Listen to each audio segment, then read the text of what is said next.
വേട്ടമൃഗം ഭാഗം 2. നോവൽ കേൾക്കുന്നതിനിടയിൽ എല്ലാവരും ഒന്ന് ലൈക്ക് ചെയ്തേക്കണേ. കേൾക്കാം.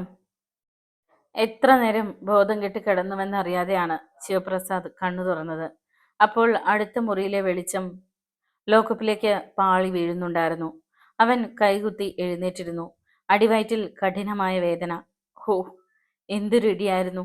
ഇൻസ്പെക്ടർ ചെകുത്താൻ! അയാളെ കയ്യിൽ കിട്ടിയാൽ കൊന്നുകളയണം. ദേവലാലിന്റെ പണം വാങ്ങിയിട്ടാണ് അയാൾ ഇതൊക്കെ ചെയ്തത്. ശകുന്തളയെ അവർ എന്തു ചെയ്തിരിക്കുമെന്ന് ഓർത്തപ്പോൾ അവന്റെ മനസ്സിളകി. അവളും ആ കിളവിയും മാത്രമാണ് വീട്ടിൽ. അവൾക്ക് എന്തെങ്കിലും സംഭവിച്ചാൽ അവന്റെ മനസ്സ് ആർദ്രമായി. പാവം പെണ്ണ്. അപ്പോൾ ഒരു പോലീസുകാരൻ വാതിൽക്കിലേക്ക് വന്നു. സർ, അവൻ വിളിച്ചു. എന്താടാ? ഒന്നിനു പോകണം. പോലീസുകാരൻ ലോക്കപ്പ് തുറന്ന് അവനെ പുറത്തിറക്കി. പിന്നെ സ്റ്റേഷന്റെ പിന്നിലേക്ക് നടത്തി. അവന്റെ കണ്ണുകൾ അവിടെ മാകെ പരതി. ഉയരം കുറഞ്ഞ മതിൽ, അപ്പുറത്ത് റോഡ്, രക്ഷപ്പെടാൻ പറ്റിയ അവസരം. സ്റ്റേഷനിൽ ഇപ്പോഴാണെങ്കിൽ അധികം കോൺസ്റ്റബിൾമാരും ഇല്ല. അപ്രതീക്ഷിതമായൊരു നിമിഷത്തിൽ ശിവൻ മതിലിന് നേരെ കുതിച്ചു. നിൽക്കണ അവിടെ! പോലീസുകാരൻ പിന്നാലെ. മതിലിൽ കയറാൻ ഭാവിച്ച ശിവനെ പോലീസുകാരൻ വലിച്ചു താഴെയിട്ടു. അവർ തമ്മിൽ അടിയായി. അകത്തിരുന്ന പോലീസുകാർ അറിഞ്ഞില്ല. അവർ കൂടി വന്നാൽ തനിക്ക് രക്ഷപ്പെടാനാവില്ലെന്ന് ശിവൻ അറിയാമായിരുന്നു.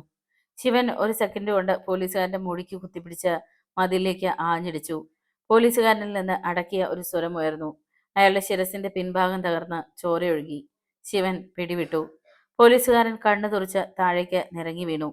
അയാൾ മരിച്ചെന്നോ താൻ ഒരു കൊലയാളിയായെന്നോ ശിവൻ അപ്പോൾ അറിഞ്ഞിരുന്നില്ല. ധൃതിയിൽ മതിൽ ചാടുമ്പോൾ സ്ത്രീകളും കുട്ടികളും അടക്കമുള്ള കോളനി നിവാസികൾ ജയസൂര്യന്റെ നേതൃത്വത്തിൽ കത്തിച്ചു പിടിച്ച പന്തങ്ങളുമായി പോലീസ് സ്റ്റേഷന്റെ ഗേറ്റ് കടന്ന് അകത്തേക്ക് വരികയായിരുന്നു. ഡ്യൂട്ടിയിലുണ്ടായിരുന്ന പോലീസുകാർ ഉടൻ തന്നെ SIക്ക് ഫോൺ ചെയ്തു. ശകുന്തള രക്ഷപ്പെട്ട വിവരമറിഞ്ഞ് ചിന്താകുലനായി ഇരിക്കുകയായിരുന്നു വിജയകാന്ത്. അവളെ അറസ്റ്റ് ചെയ്ത് കൊണ്ടുപോകുന്നതിന് സാക്ഷികൾ ആരുമില്ലെന്നത് മാത്രമാണ് ഒരാശ്വാസമായി തോന്നിയത്. കോളനി നിവാസികൾ പോലീസ് സ്റ്റേഷനിൽ എന്തെങ്കിലും അതിക്രമം കാണിച്ചേക്കുമെന്ന് ഇൻസ്പെക്ടർ ഭയന്നു. അയാൾ ഉടൻ തന്നെ സ്റ്റേഷനിലേക്ക് വന്നു. കത്തിയെരിയുന്ന പന്തങ്ങൾ മണ്ണിൽ കുത്തി നിർത്തിക്കൊണ്ട് ജനങ്ങൾ സ്റ്റേഷന്റെ മുറ്റത്തിരുന്ന് മുദ്രാവാക്യങ്ങൾ മുഴക്കുകയായിരുന്നു. മുൻനിരയിലായിരുന്ന അവർക്ക് നേതൃത്വം നൽകുന്ന ജയസൂര്യനെ ഇൻസ്പെക്ടർ വിജയകാന്ത് കത്തുന്ന മെഴുകളോടെ തറപ്പിച്ചു നോക്കി. വിജയൻ! ജയസൂര്യന്റെ ചുണ്ടുകൾ മന്ത്രിച്ചു. ജയസൂര്യൻ! ഇൻസ്പെക്ടറും പെറുപെറുത്തു. ഇൻസ്പെക്ടർ അകത്തു കയറി ശിവനെ അടച്ചിട്ടിരുന്ന സെല്ലിനടുത്തേക്ക് ചെന്നു. ആളൊഴിഞ്ഞ സെല്ല് കണ്ട് വിജയകാന്ത് അമ്പരന്നു. ബാലൻപിള്ളേ! SI ഓടിയെത്തി. സർ, അവനെവിടെ? മൂത്രമൊഴിക്കാൻ കൊണ്ടുപോയി സർ. വിളിക്കൂ. ബാലൻപിള്ള സ്റ്റേഷന് പിന്നിലെത്തിയപ്പോൾ ആരെയും കണ്ടില്ല. എന്നാൽ മതിലിനരികിൽ ആരോ കിടക്കുന്നത് കണ്ട് ഓടിച്ചെന്ന് നോക്കി. അതേ വേഗത്തിൽ തന്നെ അയാൾ തിരികെ ഇൻസ്പെക്ടറുടെ മുറിയിലെത്തി. സാറേ, എന്താടോ? 314 മതിലിനടുത്ത് ചോര ഒലിപ്പിച്ച് കിടക്കുന്നു. ശിവനെ കാണാനുമില്ല. My God! ഇൻസ്പെക്ടർ വേഗം സംഭവസ്ഥലത്തേക്ക് കുതിച്ചു. പോലീസുകാരൻ മരിച്ചെന്ന് പ്രഥമ ദൃഷ്ട്യാ തന്നെ ബോധ്യമായി. അയാൾ ഫോണിലൂടെ മേലുദ്യോഗസ്ഥന്മാർക്ക് വിവരം നൽകിയിട്ട് കോളനി നിവാസികളുടെ അടുത്തേക്ക് വന്നു. മര്യാദയ്ക്ക് പറഞ്ഞു, ശിവൻ എവിടെ? വിജയകാന്ത് ജയസൂര്യനെ സൂക്ഷിച്ചു നോക്കി. ജയൻ ചാടി എഴുന്നേറ്റു. എന്താ ചോദിച്ചത്? ശിവൻ എവിടെയെന്ന്? അറസ്റ്റ് ചെയ്ത് കൊണ്ടുപോകുന്നത് നിങ്ങളല്ലേ? പക്ഷെ ഒരു പോലീസുകാരനെ കൊന്നിട്ട് അവൻ തടവ് ചാടി. My God! ജയൻ നടുങ്ങി. യെസ്, ഉടനെ അവനെ ഇവിടെ ഹാജരാക്കണം. നിങ്ങളാണ് അവനെ രക്ഷിച്ചത്. ഞങ്ങൾക്കൊന്നും മനസ്സിലാകുന്നില്ല. എവിടെ പോലീസുകാരന്റെ ജഡം? 4-5 പേർ വരൂ, കാണിക്കാം. ജയനും മറ്റു 4 പേരും കൂടി ശവശരീരത്തിനടുത്തെത്തി സംശയം തീർത്തു. നിങ്ങൾ ഉടനെ പിരിഞ്ഞു പോകണം. ഞങ്ങൾക്ക് ഘാതകനെ കണ്ടുപിടിക്കേണ്ടതുണ്ട്. ശിവന്റെ വീടിനടുത്ത് ഒരു കാർ വന്നു നിന്നു. അതിൽ നിന്നും ദേവലാലും 2 സുഹൃത്തുക്കളും ചാടിയിറങ്ങി. മൂവരും മുഖത്തിന്റെ പകുതി ഭാഗം മറയത്തക്ക വിധത്തിൽ കൈലേസ് കിട്ടിയിരുന്നു. കോളനിയിൽ ആ സമയം ചുരുക്കം ചിലർ മാത്രമേ ഉണ്ടായിരുന്നുള്ളൂ. ബാക്കിയുള്ളവരെല്ലാം പോലീസ് സ്റ്റേഷനിൽ പോയിരിക്കുകയാണ്. കരഞ്ഞു തളർന്നു കിടക്കുന്ന അമ്മയുടെ അരികിൽ ഇരിക്കുകയായിരുന്നു സുലേഖ. ചേട്ടനെ പോലീസുകാർ ഒരുപാട് ഉപദ്രവിച്ചിരിക്കുമെന്ന് അവർ ഭയന്നു. പെട്ടെന്നാണ് മുഖംമൂടികൾ അകത്തേക്ക് ചാടി വീണത്. ചിരിത കണ്ടില്ല. സുലേഖ നടുക്കത്തോടെ തലയുയർത്തിയപ്പോൾ നിലവിളിക്കാൻ കഴിയുന്നതിന് മുമ്പ് അവൾ അവരുടെ കയ്യിലായി. ചിരിത ഞെട്ടിത്തിരിഞ്ഞു. മോളെ! നിലവിളിച്ചപ്പോഴേക്കും അവരുടെ നെഞ്ചിൽ ചവിട്ടേറ്റു. അവർ സുലേഖയെ എടുത്തുകൊണ്ടുപോയി കാറിൽ കയറ്റി. ചിരിത അലറി കരഞ്ഞുകൊണ്ട് മുറ്റത്തെത്തിയപ്പോഴേക്കും കാർ പാഞ്ഞു പോയിരുന്നു. കഷ്ടിച്ച് 10 മിനിറ്റ് കഴിഞ്ഞപ്പോൾ ശിവൻ അവിടെ എത്തി. കോളനിയിൽ അവശേഷിച്ചിരുന്നവർ അപ്പോൾ ആ കുടിലിന്റെ മുറ്റത്തുണ്ടായിരുന്നു. അമ്മേ! ശിവൻ ചിരിതയുടെ അടുത്തേക്ക് ഓടി വന്നു. മോനെ! അവനെ കെട്ടിപ്പിടിച്ച് അവർ പൊട്ടിക്കരഞ്ഞു. അച്ഛനെവിടെ? അവരെല്ലാവരും കൂടി നിന്നെ ഇറക്കി കൊണ്ടുവരാൻ സ്റ്റേഷനിലേക്ക് വന്നിരുന്നല്ലോ. അവിടെ നിന്നവരിൽ ആരോ പറഞ്ഞു. മോനെ, നമ്മുടെ സുലേഖയെ ആരോണ്ട് പിടിച്ചോണ്ട് പോയടാ? ഏ? എപ്പോ? കുറച്ചു നേരമായി. കാറിലാ കൊണ്ടുപോയത്. ശിവന്റെ തലച്ചോറിൽ ഒരു തേൾ കുത്തി. ഞാൻ ഉടനെ വരാം. അവൻ അവിടെ നിന്നും ഏതോ അജ്ഞാത ലക്ഷ്യത്തിലേക്ക് ഓടി. ശിവൻ ഇരുളിൽ മറഞ്ഞു കഴിഞ്ഞപ്പോൾ ഒരു പോലീസ് ജീപ്പ് ഇരമ്പി പാഞ്ഞു വന്നു. എസ് ഐ വിജയകാന്ത് ചാടിയിറങ്ങി. കുടിലിന് മുറ്റത്ത് ആൾക്കാർ കൂടി നിൽക്കുന്നത് കണ്ടപ്പോഴേ അയാൾക്ക് സംശയം. സാറേ, എന്റെ മോളെ ആരോണ്ട് പിടിച്ചോണ്ട് പോയി. ചിരിത ഇൻസ്പെക്ടറെ നോക്കി ഉറക്കെ കരഞ്ഞു. ഇൻസ്പെക്ടർ അത് ചെവിക്കൊണ്ടില്ല. ശിവൻ എവിടെ വന്നിട്ട് എവിടേക്ക് പോയി? അയാൾ തിരക്കി. ആരും മറുപടി പറഞ്ഞില്ല. ചീ, പറയടാ. ഇൻസ്പെക്ടർ ഒരു മുടന്തന്റെ താടിക്ക് കെയിൻ കൊണ്ട് തട്ടി. എവിടേക്കാ പോയതെന്ന് അറിയില്ലേ മോനെ? അയാൾ വിറച്ചുപോയി. ഏതിലെയാ പോയത്? അതുവഴി. അയാൾ കൈ ചൂണ്ടി. എസ് ഐ പോലീസുകാർക്ക് നിർദ്ദേശം നൽകി. വേഗം നോക്കി. പോലീസുകാർ ടോർച്ചും തെളിച്ച് ആ വഴിയെ കുതിച്ചു. പട്ടണത്തിന്റെ കിഴക്ക് മാറി നദീതീരത്ത് അബ്കാരി കോൺട്രാക്ടർ മധുസൂദന് ഒരു വലിയ കെട്ടിടമുണ്ട്. ആന്ധ്രയിൽ നിന്നും കൊണ്ടുവരുന്ന സ്പിരിറ്റ് അവിടെ വെച്ചാണ് വിദേശ മദ്യങ്ങളാക്കി മാറ്റുന്നത്. അവിടുത്തെ ചാർജ് ദേവലാലിലാണ്. ആ വലിയ കെട്ടിടത്തിന് പിന്നിലുള്ള ഒരു ചെറിയ കെട്ടിടമാണ് വ്യക്തിപരമായ കാര്യങ്ങൾക്കായി ദേവലാൽ ഉപയോഗിക്കുന്നത്. കാറിനുള്ളിൽ വലിച്ചു കയറ്റി വായ് മൂടി കെട്ടിയിട്ട് സുലേഖയെ ദേവലാലും കൂട്ടരും സീറ്റിനടിയിലേക്ക് തള്ളി. കാർ ആ ചെറിയ കെട്ടിടത്തിന് മുന്നിൽ നിന്നു. കെട്ടിടത്തിനുള്ളിലെ ലൈറ്റുകളൊക്കെ അണഞ്ഞിരുന്നു. സുലേഖയെ അവർ അകത്തെ മുറിയിലേക്ക് കൊണ്ടുപോയി. ദേവലാലിന്റെ ബെഡ്റൂം. മൂവരും മുഖംമൂടികൾ മാറ്റി. പേടിച്ചരണ്ട പേടമാനിനെ പോലെ സുലേഖ അവരെ തുറച്ചു നോക്കി. നേരത്തെ അവൾ അവരെ ആരെയും കണ്ടിട്ടില്ലായിരുന്നു. സുലേഖയുടെ വായ് മൂടിക്കെട്ടിയിരുന്ന തുണി ദേവലാൽ അഴിച്ചു മാറ്റി. നിങ്ങൾ ആരാ? എന്തിനാ എന്നെ ഇവിടെ കൊണ്ടുവന്നത്? പേടിക്കാതെ മോളെ. ഒരു സിഗരറ്റിന് തീ കൊളുത്തിക്കൊണ്ട് ദേവലാൽ ചിരിച്ചു. മോളുടെ ചേട്ടന്റെ കൂട്ടുകാരാ ഞങ്ങൾ. എനിക്ക് പോകണം. വിട്ടേക്കാം. അതിനു മുമ്പ് അല്പം പണിയുണ്ട്. രസമുള്ളതാ. ദേവലാൽ ക്രൂരമായൊരു പുഞ്ചിരിയോടെ അവളെ സമീപിച്ചു. 10ാം ക്ലാസ്സിൽ പഠിക്കുന്ന ആ പെൺകുട്ടി കേൾക്കുക മാത്രം ചെയ്തിട്ടുള്ള പല കാര്യങ്ങളും ബലമായി വശംവദയാകുകയായിരുന്നു. 3 പേരുടെ ക്രൂരമായ ദാഹത്തിനിരയായപ്പോഴേക്കും അവൾ രക്തം പുരണ്ട ഒരു നഗ്ന പ്രതിമയായി കഴിഞ്ഞിരുന്നു. സുലേഖയുടെ ചൂടുമാറാത്ത ശവശരീരമാണ് ഏറ്റവും അവസാനത്തെ ആൾ ഉപയോഗിച്ചത്. അവളുടെ ശരീരത്തിലേക്ക് ഒരു ഷീറ്റ് എടുത്തിട്ട് അവർ അനന്തര നടപടികളെക്കുറിച്ച് ആലോചിച്ചു. പെട്ടെന്ന് ആരോ വാതിലിൽ തട്ടി. ആരാ? ദേവലാൽ എഴുന്നേറ്റു. ഞാനാ. സ്റ്റോറിലെ ജോലിക്കാർ ആരെങ്കിലും ആയിരിക്കുമെന്ന് കരുതിയാണ് വാതിൽ തുറന്നത്. ഒരു നിമിഷം മുഖമടച്ച് ശക്തമായ ഒരു അടിയേറ്റ് ദേവലാൽ തെറിച്ചു വീണത് സുലേഖയുടെ ശവശരീരത്തിലേക്കായിരുന്നു. അവിടെ കിടന്നുകൊണ്ട് തന്നെ അവൻ തന്റെ എതിരാളിയെ കണ്ടു. ശിവൻ. കസേരയിൽ ഇരിക്കുകയായിരുന്ന ദേവലാലിന്റെ സുഹൃത്തുക്കൾ രണ്ടും ചാടി എഴുന്നേറ്റ് വാതിൽക്കിലേക്ക് നോക്കി. അവിടെ വാതിൽപ്പടികളിൽ കൈകൾ അമർത്തി ശിവപ്രസാദ് നിൽക്കുന്നു. അവന്റെ കണ്ണുകളിൽ അഗ്നി എരിയുന്നത് അവർ കണ്ടു. ശിവൻ ഓരോരുത്തരെയും മാറി മാറി നോക്കി. അതിനിടയിലാണ് കിടക്കയിൽ ഷീറ്റിൽ പൊതിഞ്ഞു കിടക്കുന്ന ശരീരം കണ്ടത്. കണ്ണുകൾ അടഞ്ഞിരുന്ന ആ മുഖത്ത് ഒന്നേ നോക്കിയുള്ളൂ. സുലേഖ! അവന്റെ അലർച്ചയിൽ കെട്ടിടം വിറകൊണ്ടു. ശവശരീരത്തിന് മുകളിൽ അടിയേറ്റ് കിടക്കുകയായിരുന്ന ദേവലാൽ ചാടി എഴുന്നേറ്റു. തന്റെ കുഞ്ഞു പെങ്ങളെ ഇവന്മാർ! ശിവപ്രസാദിന് തലകറങ്ങി. അവന്റെ മുഖത്ത് കാട്ടുപോത്തിന്റെ ഭാവം അവർ ദർശിച്ചു. നീ എന്തിനെവിടെ വന്നു? ദേവലാൽ ക്രോധത്തോടെ ചോദിച്ചു. അതിനു മറുപടി പറയാതെ ശിവൻ വാതിലടച്ച് ബോൾട്ട് ചെയ്തു. ദേവലാലും സുഹൃത്തുക്കളും ഭയന്നുപോയി. അവരെ അവഗണിച്ച മട്ടിൽ ശിവപ്രസാദ് സുലേഖ ഇരുന്നിടത്തേക്ക് നീങ്ങി. സാവധാനം കിടക്കയിലിരുന്നു. മോളെ.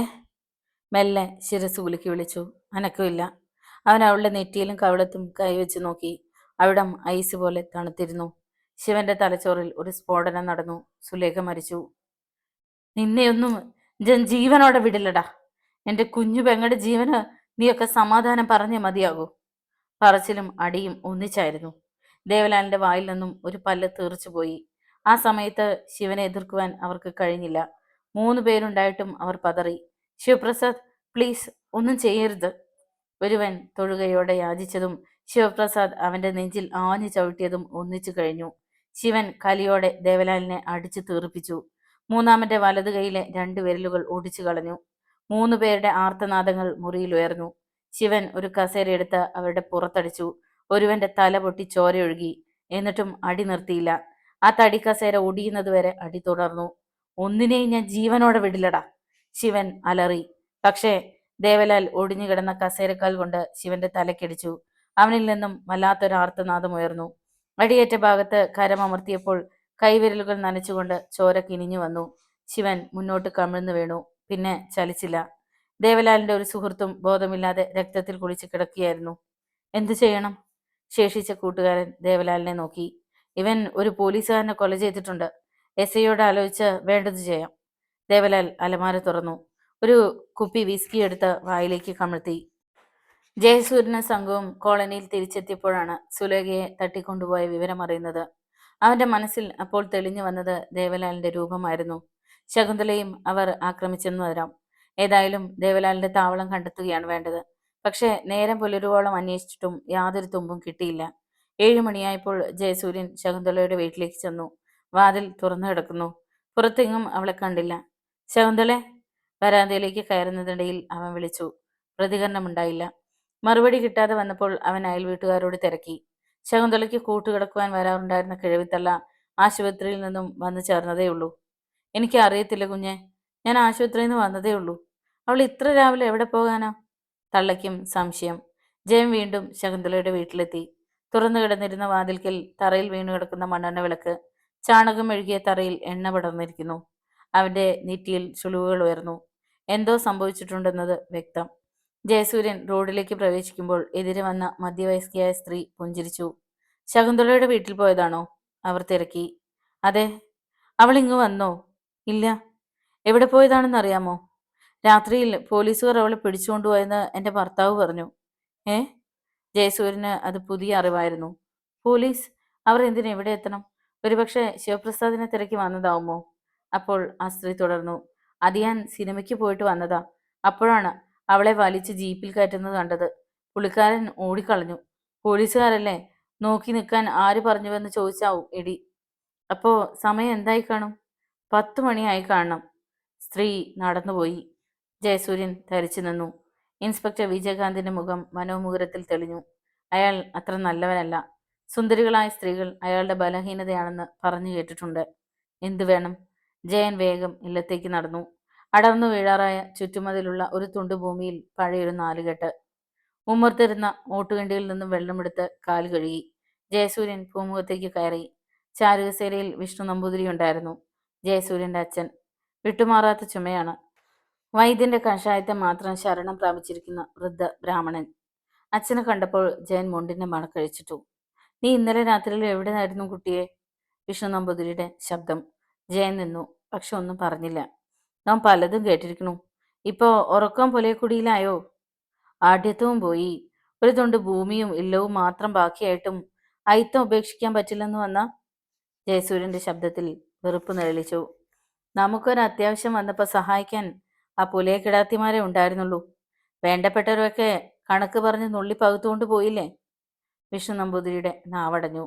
ജയൻ അകത്തേക്ക് 2 അടി വെച്ചു. പെട്ടെന്ന് എന്തോ ഓർമ്മിച്ചിട്ടെന്ന പോലെ തിരിഞ്ഞു നോക്കാതെ പറഞ്ഞു. അവനിപ്പോ ഇൻസ്പെക്ടറാണ്. ആര്? വിജയകാന്ത്. വിഷ്ണു നമ്പൂതിരിയുടെ ശരീരത്തിൽ ഒരു വിറയലുണ്ടായി. ഇവിടേക്കിപ്പോ സ്ഥലം മാറി വന്നിരിക്കുകയാണ്. ചാർജ് എടുത്തപ്പോൾ തന്നെ കുഴപ്പങ്ങളും ഉണ്ടാക്കി തുടങ്ങിയിരിക്കുന്നു. മറുപടി പ്രതീക്ഷിക്കാതെ അവൻ അകത്തേക്ക് കയറി. മുറിയിലെത്തി വസ്ത്രം മാറുമ്പോൾ പിന്നിൽ പാദപതന ശബ്ദം കേട്ട് തിരിഞ്ഞു നോക്കി. ആര്യ, ജയന്റെ പെങ്ങൾ. എന്താ ഇന്നലെ നീ വരാഞ്ഞേ? വിഷാദം നിറഞ്ഞ ഒരു ചിരിയായിരുന്നു മറുപടി. ജയനേക്കാൾ 7 വയസ്സിന് മൂത്തതാണ് ആര്യ. വിവാഹപ്രായം എന്നേ കഴിഞ്ഞു. ആര്യയുടെ ഭാവിയെക്കുറിച്ച് ഓർക്കുമ്പോൾ അവന്റെ കണ്ണുകൾ ഈറനണിയും. ഇല്ലത്തെ ഏക പെൺതരി. വർഷങ്ങൾക്ക് മുമ്പ് അമ്മ നഷ്ടമായിട്ടും എല്ലാം തകർന്നിട്ടും വിഷ്ണു നമ്പൂതിരി പൊന്നുപോലെ മകളെ വളർത്തി. സുന്ദരി. ഒന്നു നോക്കുന്നവർ വീണ്ടും നോക്കിപ്പോകുന്ന സൗന്ദര്യം. ചൊവ്വാദോഷമാണ് അവളുടെ ശാപം. ചൊവ്വാദോഷമുള്ള പെണ്ണിനെ അറിഞ്ഞുകൊണ്ട് ആരും സ്വീകരിക്കില്ല. അല്ലെങ്കിൽ അത്തരം ദോഷമുള്ള പുരുഷന്മാർ വേണം. അങ്ങനെയുള്ള 1-2 പേർ വിവാഹാലോചനയുമായി വന്നതാണ്. പക്ഷെ അവർക്കൊക്കെ വേണ്ടത് ലക്ഷ്യങ്ങളായിരുന്നു. എന്താ ചെയ്യാ മിണ്ടാത്ത്? ആര്യയുടെ ശബ്ദമാണ് അവനെ ചിന്തയിൽ നിന്ന് ഉണർത്തിയത്. ഒന്നുമില്ല, ചില പ്രശ്നങ്ങളുണ്ടായിരുന്നു. രാവിലെ വീണ്ടും പുറപ്പെടുകയാ? ഒന്നും കഴിക്കുന്നില്ലേ? വിശപ്പില്ല. പറഞ്ഞതും അവൻ നടന്നു കഴിഞ്ഞു. ആര്യ നോക്കി നിന്നു. ജയൻ ഇടവഴിയിലെത്തിയപ്പോൾ ഒരാൾ ഓടിക്കിതച്ചു വരുന്നു. കോളനിയിലുള്ള ഒരു ഹരിജൻ യുവാവ്. എന്താ? അവൻ ഉദ്യോഗത്തോടെ തിരക്കി. അവനിൽ നിന്നും കേട്ട വാർത്ത. ജയസൂര്യൻ ഓടുകയായിരുന്നു. ഓട്ടം അവസാനിച്ചത് നദിക്കരയിൽ. അവിടെ തിങ്ങി നിറഞ്ഞ ജനങ്ങൾ. അവരെ വകഞ്ഞു മാറ്റി അവൻ മുന്നിലെത്തി. ഒന്നേ നോക്കിയുള്ളൂ. കണ്ണുകൾ ഇറക്കി അടിച്ചു കളഞ്ഞു. തല കറങ്ങുന്നത് പോലെ തോന്നി. ഒരു പാറയിൽ തടഞ്ഞ സുലേഖയുടെ നഗ്നമായ ശവശരീരം. സംഭവസ്ഥലത്ത് ഇൻസ്പെക്ടർ വിജയകാന്ത് സംഘവും എത്തിച്ചേർന്നു. പോലീസുകാർ ജനങ്ങളെ വിരട്ടി ഓടിച്ചു. ജയസൂര്യൻ ഇൻസ്പെക്ടറെ തറച്ചൊന്നു നോക്കി. അവൻ അവിടെ നിന്നും മെല്ലെ മാറി. വിവരം അറിഞ്ഞ ഉടനെ ചിരിതബോധം കെട്ട് വീണതാണ്. ഇതുവരെയും ഉണർന്നിട്ടില്ല. നദീതീരത്തെ ഒരു പാറപ്പുറത്തിരുന്ന് നാണു തേങ്ങി കരഞ്ഞു. ജയസൂര്യൻ നേരെ അയാളുടെ അടുത്തെത്തി. ചേട്ടാ. നാണു തല ഉയർത്തി. കുഞ്ഞെ, എൻ്റെ മോള്. ചേട്ടൻ കരയാതെ. കരഞ്ഞതുകൊണ്ട് ഇനി എന്ത് പ്രയോജനം? അയാൾക്കൊപ്പം ജയസൂര്യനും ആ പാറപ്പുറത്തിരുന്നു. ഇൻക്വസ്റ്റ് തയ്യാറാക്കി പ്രേതം പോസ്റ്റ്മോർട്ടത്തിന് കൊണ്ടുപോയി. ഉച്ച കഴിഞ്ഞപ്പോൾ ജയസൂര്യൻ പോലീസ് സ്റ്റേഷനിലേക്ക് ചെന്നു. അവൻ്റെ കൂടെ കോളനിയിലെ കുറേ ചെറുപ്പക്കാരും ഉണ്ടായിരുന്നു. അവരെ പുറത്തു നിർത്തിയിട്ട് ജയൻ അകത്തേക്ക് ചെന്നു. ഇൻസ്പെക്ടർ വിജയകാന്ത് തല ഉയർത്തി നോക്കി. എന്തു വേണം? ഒരു വിവരം അറിയാൻ വന്നതാണ്. പറയൂ. ശകുന്തള എവിടെ? ശകുന്തളയോ? വിജയകാന്തന്റെ നെറ്റിയിൽ ചുളിവുകൾ ഉയർന്നു. ഏത് ശകുന്തള? ഇന്നലെ രാത്രിയിൽ നിങ്ങൾ അറസ്റ്റ് ചെയ്തു കൊണ്ടുവന്ന പെണ്ണിനെ കുറിച്ച് തന്നെയാണ് ചോദിച്ചത്. വിജയകാന്തിൽ ഒരു നടുക്കമുണ്ടായി. ആ ഭാവം മുഖത്ത് പ്രകടമാവുകയും ചെയ്തു. എന്താ, സാറിന്റെ നാവ് ഇറങ്ങിപ്പോയോ? Shut up rascal! ഇൻസ്പെക്ടർ ചാടി എണീറ്റു. നാട്ടിൽ കാണാതെ പോകുന്ന പെണ്ണുങ്ങൾക്ക് ഉത്തരം നൽകേണ്ടത് പോലീസുകാരാണോടാ? മിസ്റ്റർ വിജയകാന്ത്, ജയന്റെ സ്വരം പരുഷമായി. ഇന്നലെ രാത്രിയിൽ നിങ്ങൾ വനിതാ പോലീസിന്റെ സഹായം പോലും കൂടാതെ ശകുന്തളയെ അറസ്റ്റ് ചെയ്യുമെന്നതിന് മതിയായ തെളിവുകൾ എൻ്റെ പക്കലുണ്ട്. അവൾക്ക് എന്ത് സംഭവിച്ചുവെന്നും എവിടെയാണെന്നുമാണ് എനിക്കറിയേണ്ടത്. ജയസൂര്യ? അതെ, ജയസൂര്യൻ തന്നെയാണ് ചോദിക്കുന്നത്. നിങ്ങൾ ആ പെണ്ണിന് എന്ത് ചെയ്തു? ഇൻസ്പെക്ടർക്ക് ഉത്തരം മുട്ടി. അയാൾ വിളിച്ചു. ബാലൻപിള്ള. സർ. HC വന്നു. ഇവനെ ലോക്കപ്പിലാക്ക്. അത് കേട്ട് ജയൻ ഉറക്കെ ചിരിച്ചുപോയി. ബാസ്റ്റഡ്! ഇൻസ്പെക്ടർ പല്ല് കടിച്ചു. ആ പേര് കൂടുതൽ യോജിക്കുന്നത് നിങ്ങൾക്ക് തന്നെയാണെന്ന് ഞാൻ ഓർമ്മിപ്പിക്കേണ്ടതില്ലല്ലോ. നോവടിക്കടാ, അടിച്ചു ഞാൻ. ഇൻസ്പെക്ടർ കൈയോങ്ങി. അടിച്ചാൽ ആ കൈ ഞാൻ വെട്ടും. ചൂണയുണ്ടെങ്കിൽ അടിച്ചു നോക്ക്. വളരെ നാളുകളായി നിങ്ങളെ ഞാൻ പ്രതീക്ഷിക്കുന്നുണ്ടായിരുന്നു. ചിലതൊക്കെ ചിന്തിച്ചുകൊണ്ടാണടാ ഞാനും ഇവിടേക്ക് സ്ഥലം മാറി വന്നത്. നമുക്ക് കാണാം. പക്ഷേ നേരെ സന്ധ്യയാകുന്നതിന് മുമ്പ് ശകുന്തളയെ കാണിച്ചു തന്നില്ലെങ്കിൽ. ജയൻ ക്രുദ്ധനായി ഇറങ്ങിപ്പോയി. HC അമ്പരന്ന് നിന്നു. ഇൻസ്പെക്ടർ അപ്പോൾ തന്നെ ദേവലാലിന് ഫോൺ ചെയ്തു. എടോ, ശകുന്തളയെ ഞാൻ അറസ്റ്റ് ചെയ്ത കാര്യം ജയസൂര്യൻ അറിഞ്ഞിരിക്കുന്നു. താൻ ഉടനെ ക്വാർട്ടേഴ്സിലേക്ക് വരൂ. ഓക്കെ. ശകുന്തള കണ്ണു തുറന്നു. കണ്ണുകൾക്ക് മുന്നിൽ മഞ്ഞുപോലെ ഒരു ആവരണം. അത് മാറിയപ്പോൾ ഈശ്വര! ശബ്ദം പുറത്തു വന്നില്ല. നട്ടിനുള്ളിൽ ഒരു തരിപ്പ് അനുഭവപ്പെടുന്ന പോലെ തോന്നി. മുറിയിൽ ലൈറ്റ് തെളിഞ്ഞു നിൽപ്പുണ്ട്. ഒരു മേശയ്ക്ക് മുന്നിലിരുന്ന് മദ്യപിക്കുന്നത് ഇൻസ്പെക്ടർ വിജയകാന്തും അബ്കാരി കോൺട്രാക്ടർ മധുസൂദനുമാണെന്ന് അറിഞ്ഞപ്പോൾ അവളുടെ കണ്ണുകളിൽ ഇരുൾ നിറഞ്ഞു. അവർ തന്നെ ശ്രദ്ധിക്കുന്നതേയില്ല. മദ്യസേവ തുടരുകയാണ്. താൻ എങ്ങനെ ഇവിടെ എത്തിയെന്ന് അവൾക്ക് മനസ്സിലായില്ല. പോലീസുകാരിൽ നിന്നും രക്ഷപ്പെട്ട് ഓടുന്നതിനിടയിൽ എതിരെ വന്ന ഒരു കാറിന് മുമ്പിൽ അഭയം അഭ്യർത്ഥിച്ചു നിന്നിട്ട് അബ്കാരി കോൺട്രാക്ടർ മധുസൂദന്റെ കാറാണതെന്ന് ശകുന്തള അറിഞ്ഞിരുന്നില്ല. അതിനു മുമ്പ് തന്നെ അവൾ ബോധം കെട്ട് ബോണറ്റിന് പുറത്തേക്ക് വീണിരുന്നു. ഇവൾ ഇവിടെ ഉണ്ടാവുമെന്ന് എനിക്ക് യാതൊരു പ്രതീക്ഷയുമില്ലായിരുന്നു. ഗ്ലാസ് സാവധാനം കാലിയാക്കുന്നതിനിടയിൽ വിജയകാന്ത് പറഞ്ഞു. ശകുന്തള പെട്ടെന്ന് കണ്ണുകൾ അടച്ചു. തനിക്ക് ബോധം വീണ വിവരം ഇവർ അറിയണ്ട. എല്ലാത്തിനും കാരണക്കാരി ഇവൾ ഒരുത്തിയ. ഏതായാലും നല്ല ഉരുപ്പടി തന്നെ. കഴിവോടെ മോൾക്ക് ബോധം വീണില്ലല്ലോ. കുറെ വിസ്കി എടുത്ത് മുഖത്ത് തളിച്ചു നോക്കാം. ബോധമില്ലെങ്കിലും വേണ്ടില്ല. ഇനി കാത്തിരിക്കാൻ വയ്യ. അത് കേട്ടപ്പോൾ ശകുന്തള വിറച്ചുപോയി. അവൾ വാതിൽക്കിലേക്ക് നോക്കി. അത് തുറന്നു കിടക്കുകയാണ്. ആ പെണ്ണിന്റെ മരണം പ്രശ്നമുണ്ടാക്കുമല്ലോ എന്നാ എനിക്കും തോന്നുന്നത്. ഹരിജൻ യുവതിയല്ലേ? രാഷ്ട്രീയക്കാരും പിന്നാലെ കൂടിയിട്ടുണ്ട്. പക്ഷേ ദേവലാലിന് ആർക്കും സംശയമില്ലെന്നത് ആശ്വാസം. അഥവാ സംശയിച്ചാലെന്താ? തെളിവൊന്നുമില്ലല്ലോ. തെളിവുണ്ട്. ആ ചെറ്റ ശിവപ്രസാദ് രക്ഷപ്പെട്ടില്ലേ? അത് സാരമില്ല. അവൻ പോലീസുകാരനെ കൊന്ന നിലയ്ക്ക് പ്രശ്നമില്ല. ശകുന്തള വീണ്ടും ഞെട്ടി. ശിവൻ പോലീസുകാരനെ കൊന്നു. മറ്റേതോ മരണത്തിന് സാക്ഷിയുമാണ്. കഴിഞ്ഞ രാത്രിയിൽ പലതും സംഭവിച്ചിരിക്കുന്നുവെന്ന് അവളുടെ മനസ്സ് പിറുപിറുത്തു. ആ നമ്പൂതിരി ചെക്കനാ എല്ലാത്തിനും ഇപ്പൊ നേതൃത്വം കൊടുക്കുന്നത്. ഞാനും കേട്ടു. അവൻ വന്ന് എന്നെ ഭീഷണിപ്പെടുത്തി. ഇവളെ 24 മണിക്കൂറിനുള്ളിൽ കാട്ടിക്കൊടുത്തില്ലെങ്കിൽ വിഴുങ്ങിക്കളയുമെന്ന്. ജയൻ എല്ലാം അറിഞ്ഞിരിക്കുന്നുവെന്ന് അറിഞ്ഞപ്പോൾ ശകുന്തളയ്ക്ക് നേരിയൊരു ആശ്വാസം തോന്നി. നമുക്ക് ഓരോ പെഗും കൂടി കഴിക്കാം. ഓക്കെ. അവരുടെ ശബ്ദം കൊഴിഞ്ഞു തുടങ്ങിയത് ശകുന്തള അറിഞ്ഞു. അവൾ പതുക്കെ എഴുന്നേറ്റു. പിന്നെ ഒറ്റ ഓട്ടമായിരുന്നു. വിജയകാന്തും മധുസൂദനും ഞെട്ടിത്തിരിഞ്ഞപ്പോഴേക്കും അവൾ വാതിൽ കടന്നു കഴിഞ്ഞിരുന്നു. രാത്രി 11 മണി കഴിഞ്ഞു. ജയസൂര്യൻ നേരത്തെ തന്നെ ഇല്ലത്തേക്ക് മടങ്ങിയിരുന്നു. ആര്യ അനുജനും ഭക്ഷണം വിളമ്പിക്കൊടുത്തു. നിശബ്ദനായിരുന്ന് അവനത് കഴിച്ചു. ശിവനെക്കുറിച്ച് എന്തെങ്കിലും വിവരം കിട്ടിയോ ജയ? ഇല്ല. സുലേഖയുടെ ശവം പോസ്റ്റ്മോർട്ടം കഴിഞ്ഞ് എപ്പോഴെത്തും? നാളെ രാവിലെ. വീണ്ടും മൗനം. കഷ്ടമായിപ്പോയി. അവൻ അതിന് മറുപടി പറഞ്ഞില്ല. ഇത്തിരി ചോറ് കൂടി എടുക്കട്ടെ? വേണ്ട. ജയൻ എഴുന്നേറ്റു. എങ്ങും ചീവീടുകളുടെ ശബ്ദം. എല്ലാം ഇരുട്ടിലായി. ആര്യയും വിഷ്ണു നമ്പൂതിരിയും ഉറങ്ങിക്കഴിഞ്ഞു. ജയസൂര്യന് മാത്രം ഉറക്കം വന്നില്ല. ശിവപ്രസാദ്, ശകുന്തള. അവൻ ഇൻസ്പെക്ടർ വിജയകാന്തിനെ കുറിച്ച് ഓർത്തു. അയാളെ സൂക്ഷിക്കേണ്ടതുണ്ട്. പകമൂത്ത മൂർഖൻ. ഒരിക്കൽ ഇല്ലത്തിന്റെ മുറ്റത്ത് വെച്ച് അയാൾ പറഞ്ഞത് ഇപ്പോഴും കാതിൽ മുഴങ്ങുന്നു. ഒന്നിനെയും സ്വസ്ഥമായി കഴിയാൻ ഞാൻ അനുവദിക്കില്ല. വിജയകാന്ത് ചെകുത്താനാണ്, ഓർത്തോ. ഈ വംശത്തോട് മുഴുവൻ എനിക്ക് പകയാ. അടിച്ചു തളിക്കാരി ഭവാനിയുടെ മകന്റെ പക. പെട്ടെന്ന് മുറിയുടെ ജനാലയ്ക്കിൽ ആരോ തട്ടിയതുപോലെ തോന്നി. ജയസൂര്യൻ ചിന്തയിൽ നിന്ന് ഞെട്ടി ഉണർന്നു. അവൻ എഴുന്നേറ്റ് ജനല് തുറന്നു. അകത്തെ വെളിച്ചം പുറത്തേക്ക് ചിതറി. ശിവപ്രസാദ്? അതെടൂ, ഞാൻ തന്നെ. എനിക്ക് ഒത്തിരി സംസാരിക്കാനുണ്ട്. നിൽക്ക്, ഞാൻ വരാം. ജയസൂര്യൻ ലൈറ്റ് അണച്ചിട്ട് പുറത്തേക്ക് ഇറങ്ങി ചെന്നു. കയറി വാടാ. വേണ്ട. എന്താ? ശിവൻ മറുപടി നൽകിയില്ല. ജയസൂര്യൻ അവനെ അകത്തേക്ക് വലിച്ചു കയറ്റി വാതിലടച്ചു. ആദ്യമായാണ് ശിവൻ ഇല്ലത്തിനുള്ളിൽ കയറുന്നത്. വീണ്ടും ലൈറ്റ് തെളിഞ്ഞു. ആത്മസുഹൃത്തിന്റെ രൂപം കണ്ട് ജയസൂര്യൻ ഞെട്ടിപ്പോയി. വസ്ത്രം നിറയെ ചോരയും മണ്ണും, ശരീരത്തെ ആകമാനം മുറിവുകൾ. നീ എവിടെയായിരുന്നടാ? പോലീസുകാരനെ കൊന്നിട്ട്? അയാൾ മരിച്ചോ? പക്ഷെ അത്രയും വേണ്ടായിരുന്നു. ശിവപ്രസാദിന്റെ ഉള്ളം നടുങ്ങി. ഞാൻ ഞാൻ അറിഞ്ഞില്ല അയാൾ മരിച്ചെന്ന്. രക്ഷപ്പെടുവാൻ വേണ്ടി ഞാൻ. ഇനിയിപ്പോൾ പറഞ്ഞിട്ട് കാര്യമില്ല. പോലീസുകാർ നിന്നെ തേടി പരക്കം പായുകയാണ്. താൻ ഒരു കൊലയാളിയാണെന്ന് ഓർത്തപ്പോൾ ശിവൻ വിറച്ചുപോയി. അവർക്കിടയിൽ കുറച്ചു സമയം നിശബ്ദത പരന്നു. ശിവപ്രസാദ്, ജയസൂര്യൻ മെല്ലെ വിളിച്ചു. നീ ഇതുവരെ എവിടെയായിരുന്നു? നിന്റെ പെങ്ങൾ. ശിവപ്രസാദിന്റെ ഹൃദയം പെടഞ്ഞു. അവളെ അവർ കൊന്നടാ. ആര്? ജയസൂര്യനിൽ നിന്നും അവ്യക്തമായ ഒരു വിലാപമുയർന്നു. ആരുടെ കാര്യമാണ് നീ പറയുന്നത്? എന്റെ കുഞ്ഞുവെങ്ങൾ സുലേഖ. അവളെ ദേവലാലും കൂട്ടരും ചേർന്ന് കൊന്നടാ. ശിവപ്രസാദ് കരഞ്ഞുപോയി. ഈശ്വരാ. ജയസൂര്യന്റെ ഭാവം മാറി.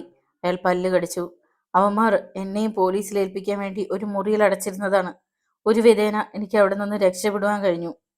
ഉണ്ടായത് മുഴുവൻ നീ തുറന്നു പറ. പറയാം. എനിക്ക് വല്ലാത്ത വിശപ്പും ദാഹവും ഉണ്ട്. നീ ഇവിടെ ഇരിക്ക്. ജയസൂര്യൻ വാതിൽ തുറന്നു. പെട്ടെന്ന് അവർ ഞെട്ടി. തൊട്ടു മുന്നിൽ ആര്യ. എടത്തി, ഞാൻ എല്ലാം കേട്ടു. ആര്യ പതിയെ പറഞ്ഞു. ജയൻ അവിടെ നിന്നോളൂ. ഭക്ഷണം ഞാൻ കൊണ്ടുവരാം. ഇത് കർത്തിവത മൂടനായി ജയസൂര്യൻ തരിച്ചു നിൽക്കുമ്പോൾ ആര്യ നടന്നുപോയി. മിനിറ്റുകൾക്കുള്ളിൽ അവൾ ആഹാരവുമായി വന്നു. ശിവപ്രസാദ് ആർത്തിയോടെ അത് കഴിക്കുന്നത് ഇരുവരും നോക്കി നിന്നു. ഭക്ഷണശേഷം അവൻ പാത്രങ്ങൾ എടുക്കുവാൻ ഭാവിച്ചു. വേണ്ടാട്ടോ, അതൊക്കെ ഞാൻ ചെയ്തോളാം. ആര്യ വിലക്കി. എന്നാലും അത്. ശിവപ്രസാദ് പരുങ്ങി. സാരമില്ലെന്നേ. അവൾ പാത്രങ്ങൾ എടുത്തു കഴിഞ്ഞു. ആര്യ അടുക്കളയിൽ പോയി വന്നു. ശിവപ്രസാദ് കഥകളെല്ലാം പറഞ്ഞു. ജയസൂര്യൻ ഒരു മരപ്പാവ് കണക്കെ സശ്രദ്ധം കേട്ടിരുന്നു. ആര്യ വിതുമ്പി. എന്തായാലും ശിവൻ പോലീസിന് പിടികൊടുക്കരുത്. അത് കുഴപ്പമാവും. ആര്യ ഉപദേശിച്ചു. പിന്നെ ഞാൻ എവിടെ പോവും? ആര്യ ജയസൂര്യനെ നോക്കി. ജയ. എന്താ ഏട്ടത്തി? ശിവൻ ക്ഷീണിതനാണ്. മുറിവുകളിൽ മരുന്ന് പുരട്ടണം. നമുക്കൊരു കാര്യം ചെയ്യാം. തൽക്കാലം ഇവിടെ താമസിക്കട്ടെ. ആർക്കും സംശയം തോന്നില്ല. വേണ്ട, അത് വേണ്ട. ശിവപ്രസാദ് എതിർത്തു. ഇല്ലത്ത് ഞാൻ താമസിക്കുകയോ? ഒട്ടും ശരിയല്ല. ജയസൂര്യൻ ഇടപെട്ടു. തൽക്കാലം ഏടത്തി പറഞ്ഞത് തന്നെയാണ് നല്ലത്. പിന്നെ ഒരു കാര്യം, അച്ഛൻ്റെ മുന്നിൽ അകപ്പെടരുതെന്ന് മാത്രം. വേണ്ട ജയ. എന്തിനാണ് ഞാൻ നിങ്ങളെ കൂടി അപകടത്തിലാക്കുന്നത്? എനിക്ക് ദേവലാലിനോട് പ്രതികാരം ചോദിക്കണം. അതിനുശേഷം ഞാൻ പോലീസിന് കീഴടങ്ങാൻ പോവുകയാണ്. വേണ്ട. ജയസൂര്യൻ എതിർത്തു. തൽക്കാലം നീ ഇവിടെ തന്നെ താമസിക്കും. എന്തു വേണമെന്ന് പിന്നീട് നമുക്ക് ചിന്തിക്കാം. ആ സ്നേഹ നിർബന്ധത്തിന് മുന്നിൽ ശിവപ്രസാദിന് വഴങ്ങേണ്ടി വന്നു. പോലീസ് എല്ലായിടത്തും പാഞ്ഞു നടന്നു. ശിവപ്രസാദിനെ കുറിച്ച് ഒരു തുമ്പും കിട്ടിയില്ല. സുലേഖയുടെ മൃതദേഹം കോളനി നിവാസികൾ ഏറ്റുവാങ്ങി സംസ്കരിച്ചു. പോസ്റ്റ്മോർട്ടം റിപ്പോർട്ട് വെള്ളത്തിൽ വീണ് മരിച്ചതാണെന്നായിരുന്നു. പോലീസ് അതൊരു സ്വാഭാവിക മരണമാക്കി ഫയൽ മടക്കി. പക്ഷേ കോളനിക്കാർ അടങ്ങിയിരുന്നില്ല. ജയസൂര്യന്റെ നേതൃത്വത്തിൽ അവർ അധികാരികൾക്ക് പരാതികൾ അയച്ചു. 2-3 ദിവസങ്ങൾ കഴിഞ്ഞു. കോളനിക്കാർ കളക്ട്രേറ്റ് പിക്കറ്റ് ചെയ്തു. പോലീസ് സ്റ്റേഷന് മുന്നിൽ നിരാഹാര സത്യാഗ്രഹവും തുടങ്ങി. സംഭവം അസംബ്ലിയിലെത്തി. ആകെ ബഹളം. നിയമസഭ കൂടിയപ്പോൾ കോലാഹലമുണ്ടായി. ഹരിജൻ യുവതിയുടെ മരണം കൊലപാതകമാണെന്നും ഉത്തരവാദികളായവരെ ഉടൻ അറസ്റ്റ് ചെയ്യണമെന്നും പ്രതിപക്ഷ കക്ഷികൾ ഒന്നടങ്കം ആവശ്യപ്പെട്ടു. പത്രങ്ങളിൽ അടിക്കടി വാർത്തകൾ പ്രത്യക്ഷപ്പെട്ടു തുടങ്ങി. ഹരിജനങ്ങൾ രാഷ്ട്രീയ ഭേദമില്ലാതെ ഒന്നിച്ചുകൂടി. സുലേഖയുടെ ശവശരീരം റീപോസ്റ്റ്മോർട്ടം നടത്തുവാൻ ഗവൺമെന്റിന് ഉത്തരവ് പുറപ്പെടുവിക്കേണ്ടി വന്നു. റീപോസ്റ്റ്മോർട്ടം നടന്നു. സുലേഖയെ ഒന്നിലധികം പുരുഷന്മാർ ബലാത്സംഗം ചെയ്തിരുന്നതായി തെളിഞ്ഞു. നേരത്തെ പോസ്റ്റ്മോർട്ടം നടത്തിയ പോലീസ് സർജൻ അലക്സ് സസ്പെൻഷനിലായി. കേസന്വേഷണം ക്രൈംബ്രാഞ്ചിന് വിട്ടുകൊടുത്തു. ജയസൂര്യൻ പോലീസ് ക്വാർട്ടേഴ്സിലെത്തുമ്പോൾ ഇൻസ്പെക്ടർ വിജയകാന്ത് ഉച്ചയുറക്കം കഴിഞ്ഞ് എണീറ്റതേയുള്ളൂ. എന്താ ഇവിടേക്ക്? സ്റ്റേഷനിൽ തിരക്കിപ്പോ ഇവിടെയാണെന്ന് അറിഞ്ഞു. നല്ലത്, ഇരിക്കണം. ഞാൻ ഇരിക്കാൻ വന്നതല്ല. പിന്നെ? വിജയകാന്ത് തുറച്ചു നോക്കി. ശകുന്തളയെക്കുറിച്ച് അറിയുവാൻ. എനിക്കെങ്ങനെ അറിയാം? അവളെ അറസ്റ്റ് ചെയ്തത് നിങ്ങളാണ്. ജയസൂര്യൻ, നീ എന്തിനുള്ള ഭാവമാണ്? ഒന്നുകിൽ ശകുന്തളയെ കാണിച്ചു തരണം, അല്ലെങ്കിൽ അവൾക്ക് എന്ത് പറ്റിയെന്ന് പറയണം. ഇത് രണ്ടും എന്നെ കൊണ്ടാവില്ല. നിനക്ക് പോകാം. മിസ്റ്റർ വിജയകാന്ത്, തൻ്റെ തൊപ്പി ഞാൻ തെറിപ്പിക്കും. അങ്ങനെയാകട്ടെ. തൽക്കാലം തല്ലു വാങ്ങാതെ മുമ്പോ. ശകുന്തളയെ ഞാൻ കണ്ടുപിടിക്കും. അപ്പോൾ എസ് ഐ വിജയകാന്തിന് പലതും പറയേണ്ടി വരും. ജയസൂര്യൻ ഇറങ്ങി നടന്നു. വിജയകാന്തും അടങ്ങിയിരുന്നില്ല. എത്രയും വേഗത്തിൽ ശിവപ്രസാദിനെ അകത്താക്കുവാനുള്ള തിരക്കിലായിരുന്നു അയാൾ. സായാഹ്നം ഹരിജൻ കോളനിയിൽ പോലീസ് ജീപ്പ് വന്നു നിന്നു. ഇൻസ്പെക്ടർ വിജയകാന്തും സംഘവും ശിവപ്രസാദിന്റെ വീട്ടുമുറ്റത്തെത്തി. വരാന്തയിൽ വിഷാദചിത്തനായി ഇരിക്കുകയായിരുന്ന നാണു അവരെ കണ്ടപ്പോൾ എഴുന്നേറ്റു. എവിടെടാ ശിവൻ? എനിക്കറിയില്ല ഏമാനെ. കള്ളം പറയുന്നോടാ റാസ്കൽ. ഇടിച്ച് നിന്റെ സിലിണ്ടർ ഞാൻ ഇളക്കും. HC മാലമ്പിള്ള മുന്നോട്ടെടുത്തു. പൊന്നെ ഏമാനെ, ഞാൻ സത്യമാ പറഞ്ഞത്. അവനെ ഞാൻ കണ്ടതുപോലുമില്ല. ഇന്നു രാത്രിയിൽ അവൻ ഇവിടെ വരാറില്ലേ? സത്യമായിട്ടും ഇല്ല. നിന്നെക്കൊണ്ട് സത്യം പറയിപ്പിക്കാമെന്ന് ഞാനൊന്ന് നോക്കട്ടെ. വിജയകാന്ത് തലതിരിച്ചു. ബാലംപിള്ളേ. സർ. ഇയാളെടുത്ത് ജീപ്പിലിട്. കയറടാ റാസ്കൽ ജീപ്പിൽ. നാണു വിറച്ചു. HC അയാളുടെ കഴുത്തിന് പിടിച്ചുയർത്തി. കയറടാ ജീപ്പിൽ. കയറാൻ വരട്ടെ. പിന്നിൽ ഒരു ശബ്ദം കേട്ട് ഏവരും തിരിഞ്ഞു നോക്കി. ജയസൂര്യൻ. പൊടുന്നനെ കോളനിക്കാർ പോലീസുകാരെ വളഞ്ഞു. നാണുചേട്ടനെ കൊണ്ടുപോകാൻ ഞങ്ങൾ സമ്മതിക്കത്തില്ല. ഇൻസ്പെക്ടറുടെ കൈ ധരിച്ചു. അയാൾ രോഷത്തോടെ ജയസൂര്യനെ നോക്കി. നിരപരാധികളാണെങ്കിലും നിങ്ങളുടെ കയ്യിൽ കിട്ടിയാൽ എന്തൊക്കെ ചെയ്യുമെന്ന് ഞങ്ങൾക്കറിയാം. ഈ പാവത്തിനെ ക്ഷയരോഗിയാക്കുവാൻ ഞങ്ങൾ അനുവദിക്കത്തില്ല. ജയസൂര്യൻ കൂസലന്യെ പറഞ്ഞു. ഈ പ്രശ്നത്തിൽ ആരും ഇടപെടേണ്ട. ഇത് ഞങ്ങളുടെ പ്രശ്നമാണ്. കുറ്റവാളിയെ കണ്ടുപിടിക്കുക ഞങ്ങളുടെ കടമയാണ്. അതിനാര് വിഘാതം സൃഷ്ടിച്ചാലും ഞങ്ങൾ ക്ഷമിക്കില്ല. ജയസൂര്യൻ മെല്ലെ ചിരിച്ചു. നിങ്ങളുടെ ഡ്യൂട്ടി ചെയ്യുന്നതിന് ആരും എതിർക്കില്ല. പിന്നെ ഈ മനുഷ്യൻ എന്ത് തെറ്റാണ് ചെയ്തത്? ഇയാളുടെ മകൻ കൊലയാളിയാണ്. ശരിയായിരിക്കാം. നിങ്ങൾക്ക് അവനെ അറസ്റ്റ് ചെയ്തുകൂടെ? അതിനുവേണ്ടിയാണ് ഇയാളെ കൊണ്ടുപോകുന്നത്. വിജയകാന്തിന്റെ നോട്ടം ജയസൂര്യനിൽ തറഞ്ഞിറങ്ങി. സാധ്യമല്ല. ജയൻ, നീ എനിക്ക് ജോലി ഉണ്ടാക്കും. വിജയകാന്ത് അവന്റെ അടുത്തേക്ക് വന്നു. കോളനിക്കാർ എന്തിനും തയ്യാറായി നിൽക്കുകയാണ്. മര്യാദയ്ക്ക് ഞാൻ പറയുന്നു, നിങ്ങൾ പിരിഞ്ഞു പോകണം. കനത്ത ശബ്ദത്തിൽ വിജയകാന്ത് മുന്നറിയിപ്പ് നൽകി. ഇല്ല, ഞങ്ങൾ പോകില്ല, അവർ ഒരേ ശബ്ദത്തിൽ പറഞ്ഞു. പരാജയം തനിക്ക് തന്നെയാകുമെന്ന് ഇൻസ്പെക്ടർക്ക് തോന്നി. അയാൾ ഒന്ന് അമർത്തി മൂളി. നിനക്ക് തരാം. ഓക്കെ. ജയസൂര്യൻ ചിരിച്ചു. നാണുവിനെ വിട്ടിട്ട് പോലീസുകാർ ജീപ്പിൽ കയറി പാഞ്ഞുപോയി. ജയസൂര്യൻ ഇല്ലത്തേക്ക് മടങ്ങി. ശിവപ്രസാദ് അകത്തൊരു മുറിയിൽ വിശ്രമിക്കുകയായിരുന്നു. അടുത്തു തന്നെ ആര്യയുണ്ട്. ജയൻ കോളനിയിലെ സംഭവം പറഞ്ഞു. ആ വിജയകാന്ത് ഒരു ചെകുത്താനാ. ശിവപ്രസാദ് പെറുപെറുത്തു. വിജയകാന്തിന്റെ പേര് കേട്ടപ്പോൾ ആര്യയുടെ മുഖത്തേക്ക് ഭയം ഇരച്ചു കയറി. അവളുടെ മനസ്സിൽ വണ്ടുകൾ മൂളിപ്പറന്നു. സന്ധ്യ വണ്ണണഞ്ഞു. കോളനി നിവാസികൾക്ക് വലിയൊരു ദുരന്തം സമ്മാനിച്ച പ്രദോഷമായിരുന്നു അത്. കോളനിയുടെ സമീപത്താണ് ചാരായ ഷാപ്പ്. കോളനി നിവാസികളിൽ മിക്കവാറും അവിടുത്തെ പറ്റുപടിക്കാരാണ്. അന്ന് ശനിയാഴ്ചയായിരുന്നു. കോളനിക്കാർക്ക് കൂലി കിട്ടുന്ന ദിവസം. മിക്കവാറും ആളുകൾ കോൺട്രാക്ടർമാരുടെ കീഴിൽ പണിക്കാരാണ്. സന്ധ്യ. ഷാപ്പിൽ നല്ല തിരക്ക്. കപ്പയും കറിയും വിൽക്കുന്ന മറിയാമ്മ ഓടി നടന്ന് വിളമ്പുന്നു. മറിയാമ്മ 30-നോടടുത്ത കറുത്ത സുന്ദരിയാണ്. ഭർത്താവ് മരിച്ചുപോയി. ഇപ്പോ ജീവിതാശ്രയം ഷാപ്പിലെ കപ്പയും കറിയും വിൽപ്പനയാണ്. എടി മറിയാമ്മേ, ചാരായം തലയ്ക്ക് പിടിക്കുമ്പോൾ കുടിയമ്മ വിളിക്കും. നിന്റെ കറിക്ക് എന്തൊരു രുചിയാടി. അത് കേൾക്കുമ്പോൾ മറിയാമ്മ കുലുങ്ങിച്ചിരിക്കും. കുടിച്ചുകൊണ്ടിരിക്കുന്നതിനിടയിൽ കുമാരൻ ഛർദ്ദിച്ചു. മറ്റുള്ളവർ തലയുയർത്തി. ഒറ്റയിരുപ്പിന് 2 കുപ്പി അകത്താക്കുന്നവനാണ് കുമാരൻ. അയാൾ ഛർദ്ദിക്കില്ല. ഇതെന്തു പറ്റി? കുമാരൻ നെഞ്ചിൽ കൈയമർത്തി. ചങ്ക് പൊട്ടിപ്പോകുന്നത് പോലെ തോന്നുന്നു. അയാൾ വീണ്ടും ഛർദ്ദിച്ചു. ഇത്തവണ മദ്യത്തോടൊപ്പം ചോരയും തുപ്പി. വല്ലാത്തൊരു അലർച്ചയോടെ ഡെസ്കിലേക്ക് വീഴുകയും ചെയ്തു. മറ്റുള്ളവർ നടുങ്ങി. ആരൊക്കെയോ കുമാരന്റെ അടുത്തേക്ക് ഓടി വന്നപ്പോഴേക്കും അപ്പുറത്തെ ബെഞ്ചിൽ ദേവാസിച്ചനും ഛർദ്ദിക്കുന്നത് കണ്ടു. അമ്പരപ്പോടെ ഏവരും അവിടേക്ക് നോക്കി. ചോര. കാര്യമെന്തെന്ന് ആർക്കും പിടികിട്ടിയില്ല. തുടർന്ന് മദ്യപിച്ചവരിൽ ഓരോരുത്തരും ഛർദ്ദിക്കാൻ തുടങ്ങി. പുതിയ ജാറിൽ നിന്നും പകർന്ന മദ്യം കഴിച്ചവർക്കാണ് അപകടമുണ്ടായത്. വിഷമദ്യം. രംഗം വഷളാവുകയാണെന്ന് കണ്ട ഷാപ്പിലെ ജീവനക്കാർ ജീവനം കൊണ്ട് ഓടി.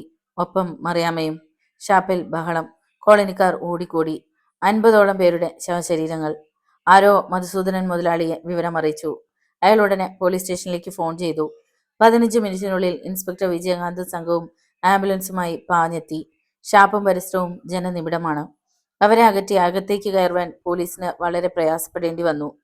ബന്ധുക്കളുടെ വിയോഗത്തിൽ അലമുറയിടുന്ന സ്ത്രീകളും കുട്ടികളും. അക്ഷരാർത്ഥത്തിൽ ആ പ്രദേശം നിലവിളിയുടേത് മാത്രമായി.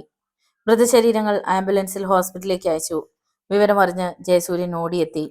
കലിപൂണ്ട കോളനിക്കാർ ഷാപ്പിന് തീവച്ചു. ചാരായത്തിന് തീ പിടിച്ചപ്പോൾ ശക്തിയേറി. ജാറുകൾ പൊട്ടിത്തെറിച്ചു. മധുസൂദനൻ മുതലാളിയെ കാണണം, ആരോ പറഞ്ഞു. നമുക്ക് ആദ്യം ആശുപത്രിയിലേക്ക് പോവാം. ആരൊക്കെ രക്ഷപ്പെട്ടിട്ടുണ്ടെന്ന് അറിയണം, ജയസൂര്യൻ നിർദ്ദേശിച്ചു. കോളനിക്കാർ ആശുപത്രിയിലേക്ക് നീങ്ങി. എന്നാൽ പോലീസുകാർ അവരെ ഗേറ്റിന് വെളിയിൽ വെച്ച് തടഞ്ഞു. ഇപ്പോ ആരെയും അകത്ത് കടത്തി വിടാൻ പറ്റില്ല. ഞങ്ങൾക്ക് ഞങ്ങളുടെ ആൾക്കാരെ കുറിച്ച് അറിയണം. സാധ്യമല്ല. നിങ്ങൾ നാളെ രാവിലെ വരൂ. എങ്കിൽ ഞങ്ങൾ പോകുന്നില്ല. ജയസൂര്യനും കൂട്ടരും ഗേറ്റിന് വെളിയിൽ കുത്തിയിരുന്നു. അല്പം കഴിഞ്ഞപ്പോൾ അകലെ നിന്നും ഒരു പോലീസ് ജീപ്പ് വന്നു. മാറി, വണ്ടി പോകട്ടെ, പോലീസുകാർ നിർദ്ദേശിച്ചെങ്കിലും ആരും അനങ്ങിയില്ല. വഴി മാറണം. പറ്റില്ല. ഞങ്ങളുടെ ആൾക്കാരെ കാണാൻ അനുവദിക്കൂ. നാളെ രാവിലെ എന്തെങ്കിലും ചെയ്യുവാൻ സാധിക്കൂ. നിങ്ങൾ പിരിഞ്ഞു പോകണം. ജയസൂര്യൻ മറ്റുള്ളവരെ നോക്കി. അവർ വഴി മാറിക്കൊടുത്തു. ജീപ്പ് ആശുപത്രിയുടെ മതിൽക്കെട്ടിനുള്ളിലേക്ക് കടന്നയുടനെ അവർ അവിടെ തന്നെ ഇരിപ്പുറപ്പിക്കുകയും ചെയ്തു. ജീപ്പ് വീണ്ടും പുറത്തേക്ക് പോയി. SI വിജയകാന്ത് അബ്കാരി മധുസൂദനന്റെ ബംഗ്ലാവിലെത്തി. വരണം മിസ്റ്റർ വിജയകാന്ത്, ഞാൻ നിങ്ങളെ പ്രതീക്ഷിച്ചിരിക്കുകയായിരുന്നു. മധുസൂദനൻ ഹാർദവമായി സ്വാഗതം ചെയ്തു. ദേവലാലും അവിടെ ഉണ്ടായിരുന്നു. എന്തൊക്കെയാണ് സംഭവങ്ങൾ? മധുസൂദനന് ആകാംക്ഷ. മധുസൂദനൻ എന്തോ ചിന്തിച്ചിരുന്നു. കോളനിക്കാർ ആകെ ഇളകിയിരിക്കുകയാണ്. ഷാപ്പിന് തീവച്ചു. ഇപ്പോ ജയസൂര്യന്റെ നേതൃത്വത്തിൽ ഹോസ്പിറ്റലിന്റെ ഗേറ്റിൽ കുത്തിയിരിപ്പുണ്ട്. ആ നമ്പൂതിരിച്ചക്കനാണോ? അവൻ തന്നെ. അവനാണ് അവരുടെ നേതാവ്. അവനെയും ഒതുക്കേണ്ട നേരമായിരിക്കുന്നു. മധുസൂദനൻ പെറുപെറുത്തു. വിജയകാന്ത് ഒരു സിഗരറ്റിന് തീ കൊളുത്തി. ശിവപ്രസാദിനെ കിട്ടിയില്ലല്ലോ? ദേവലാൽ തിരക്കി. ഇല്ല, അവന് ആരോ അഭയം കൊടുത്തിരിക്കുന്നു. എനിക്കും അങ്ങനെ തോന്നുന്നു. ക്രൈംബ്രാഞ്ചിന്റെ അന്വേഷണം എങ്ങനെ? ഒന്നും അറിയുവാൻ കഴിയുന്നില്ല. രഹസ്യമായ നീക്കങ്ങളാണ് എല്ലാം. ആർക്കാണ് charge? DYSP Jaishankar, CI Raveendran. അവരെങ്ങനെ? യാതൊരു രക്ഷയുമില്ല. നമ്മൾ തല കാണിക്കാതിരിക്കുന്നതാണ് നല്ലത്. ഓക്കെ. നേരം പുലർന്നപ്പോൾ 53 പേർ മരണമടഞ്ഞു കഴിഞ്ഞു. 2 പേർ രക്ഷപ്പെടുന്ന മട്ടുണ്ട്. പത്രപ്രതിനിധികൾ ഹോസ്പിറ്റലിലേക്ക് പാഞ്ഞെത്തി. ഉയർന്ന പോലീസ് ഉദ്യോഗസ്ഥരുടെ ഫോണുകൾക്ക് വിശ്രമമില്ലാതെയായി. കോളനിക്കാർ അക്രമാസക്തരാകുന്നുവെന്നറിഞ്ഞപ്പോൾ കൂടുതൽ പോലീസിനെ ഇറക്കി. മധുസൂദനൻ എക്സൈസ് മന്ത്രിയുമായി ബന്ധപ്പെട്ടു. ഒന്നും ഭയക്കേണ്ടതില്ലെന്ന് മന്ത്രി ഉറപ്പു നൽകി. ഉച്ചയോടുകൂടി മൃതശരീരങ്ങൾ കോളനിയിൽ എത്തിക്കുമെന്നും ഉച്ചഭാഷണിയിലൂടെ അറിയിപ്പുണ്ടായി. വലിയൊരു ജനാവലി അവിടെ ഉണ്ടായിരുന്നു. ഇവിടെ നിന്നതുകൊണ്ട് പ്രയോജനമൊന്നുമില്ല. നമുക്ക് മധുസൂദനൻ മുതലാളിയെ കാണണം, ജയസൂര്യൻ പറഞ്ഞു. അവർ അയാളുടെ ബംഗ്ലാവിന്റെ മുന്നിലെത്തി. അപകടം മുൻകൂട്ടി കണ്ടിരുന്ന മുതലാളി നേരത്തെ തന്നെ പോലീസ് സഹായം തേടിയിരുന്നു. ആർക്കെങ്കിലും ഒരാൾക്ക് മുതലാളിയുമായി സംസാരിക്കാം, ഒരു പോലീസുകാരൻ അറിയിച്ചു.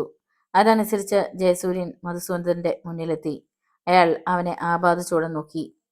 ജയസൂര്യൻ: അതെ, ഇരിക്കൂ. അവൻ ഇരുന്നു. അച്ഛന് സുഖം തന്നെയല്ലേ? അസുഖമൊന്നുമില്ല. ഞാനിപ്പോ ഇല്ലത്തെ ക്ഷേമം അറിയിക്കാൻ വന്നതല്ലെന്ന് താങ്കൾക്കറിയാമല്ലോ. എന്നാലും എനിക്ക് വിഷ്ണു നമ്പൂതിരിയെ മറക്കാൻ കഴിയുമോ? അവിടുത്തെ ചോറല്ലേ എൻ്റെ ശരീരം. ആണോ? അത് മറക്കാതിരുന്നത് ഭാഗ്യം. ഒരിക്കൽ ഇല്ലത്തെ കുടികിടപ്പുകാരനായിരുന്നു മധുസൂദനൻ. ഞാൻ വന്നത് മരണമടഞ്ഞ തൊഴിലാളികളെക്കുറിച്ച് സംസാരിക്കുവാനാണ്. ഞാൻ ദുഃഖിക്കുന്നു ജയ. എൻ്റെ ഷാപ്പ് കാരണം അത്രയും പേരുടെ ജീവൻ. വാക്കുകൾ കൊണ്ട് ദുഃഖം പ്രകടിപ്പിക്കുന്നതിൽ അർത്ഥമില്ല. അതെനിക്കറിയാം. ശവമടക്കിന് ഞാൻ തന്നെ വേണ്ടത് ചെയ്യാം. ഔദാര്യത്തിന് നന്ദി. മരണമടഞ്ഞവരുടെ കുടുംബങ്ങൾക്ക് താങ്കൾ എന്തു ചെയ്യുമെന്നാണ് അറിയേണ്ടത്. അതെന്തു കാര്യം അജയൻ പറയുന്നത്? സർക്കാർ തന്ന ചാരായത്തിൽ എന്തോ വിഷം കലർന്നിരിക്കണം. അതിന് ഞാൻ എന്തു പിഴച്ചു? മറ്റു ഷാപ്പുകളിലൊന്നും ഇത്തരം പ്രശ്നം ഉണ്ടായില്ലല്ലോ. പുതിയ കോട്ട ആദ്യമായി ഇറക്കിയത് അവിടെയാണ്. അവിടുത്തെ വിവരം അറിഞ്ഞുടൻ ഞാൻ മറ്റു ഷാപ്പുകളിൽ വിവരം അറിയിച്ചു. അവരാരും തന്നെ അത് വിൽപ്പന നടത്തിയിരുന്നില്ല. പറഞ്ഞൊഴിയാൻ നോക്കണ്ട. നിങ്ങൾ തമിഴ്നാട്ടിൽ നിന്നും കള്ള സ്പിരിറ്റ് ഇറക്കിയിട്ട് പട്ടച്ചാരായം ഉണ്ടാക്കുകയാണെന്ന് അറിഞ്ഞുകൂടാത്തവർ ആരുണ്ട് ഇവിടെ? ജയൻ, നിങ്ങൾ തെറ്റിദ്ധരിച്ചിരിക്കുന്നു. ഈ കാര്യത്തിൽ സർക്കാരിന് മാത്രമേ എന്തെങ്കിലും ചെയ്യാൻ കഴിയൂ. ഉറപ്പാണോ? അതെ. അല്ലാതെ ജയൻ എന്താണ് ഉദ്ദേശിച്ചത്? മരിച്ചവരുടെ കുടുംബത്തിന് നിങ്ങൾ ധനസഹായം നൽകിയേ മതിയാകൂ. ശരി, അത്രയ്ക്ക് നിർബന്ധമാണെങ്കിൽ 1000 രൂപ വെച്ച് കൊടുത്തേക്കാം. പോരെ? 1000മോ? 50,000 രൂപയെങ്കിലും ഓരോ കുടുംബത്തിനും കിട്ടണം. 50,000? മിസ്റ്റർ ജയസൂര്യൻ, ഇല്ലം വക സ്വത്തുക്കളൊന്നും എൻ്റെ പക്കലില്ല. അല്ലെങ്കിൽ അത് വിറ്റിട്ട് കൊടുക്കാമായിരുന്നു.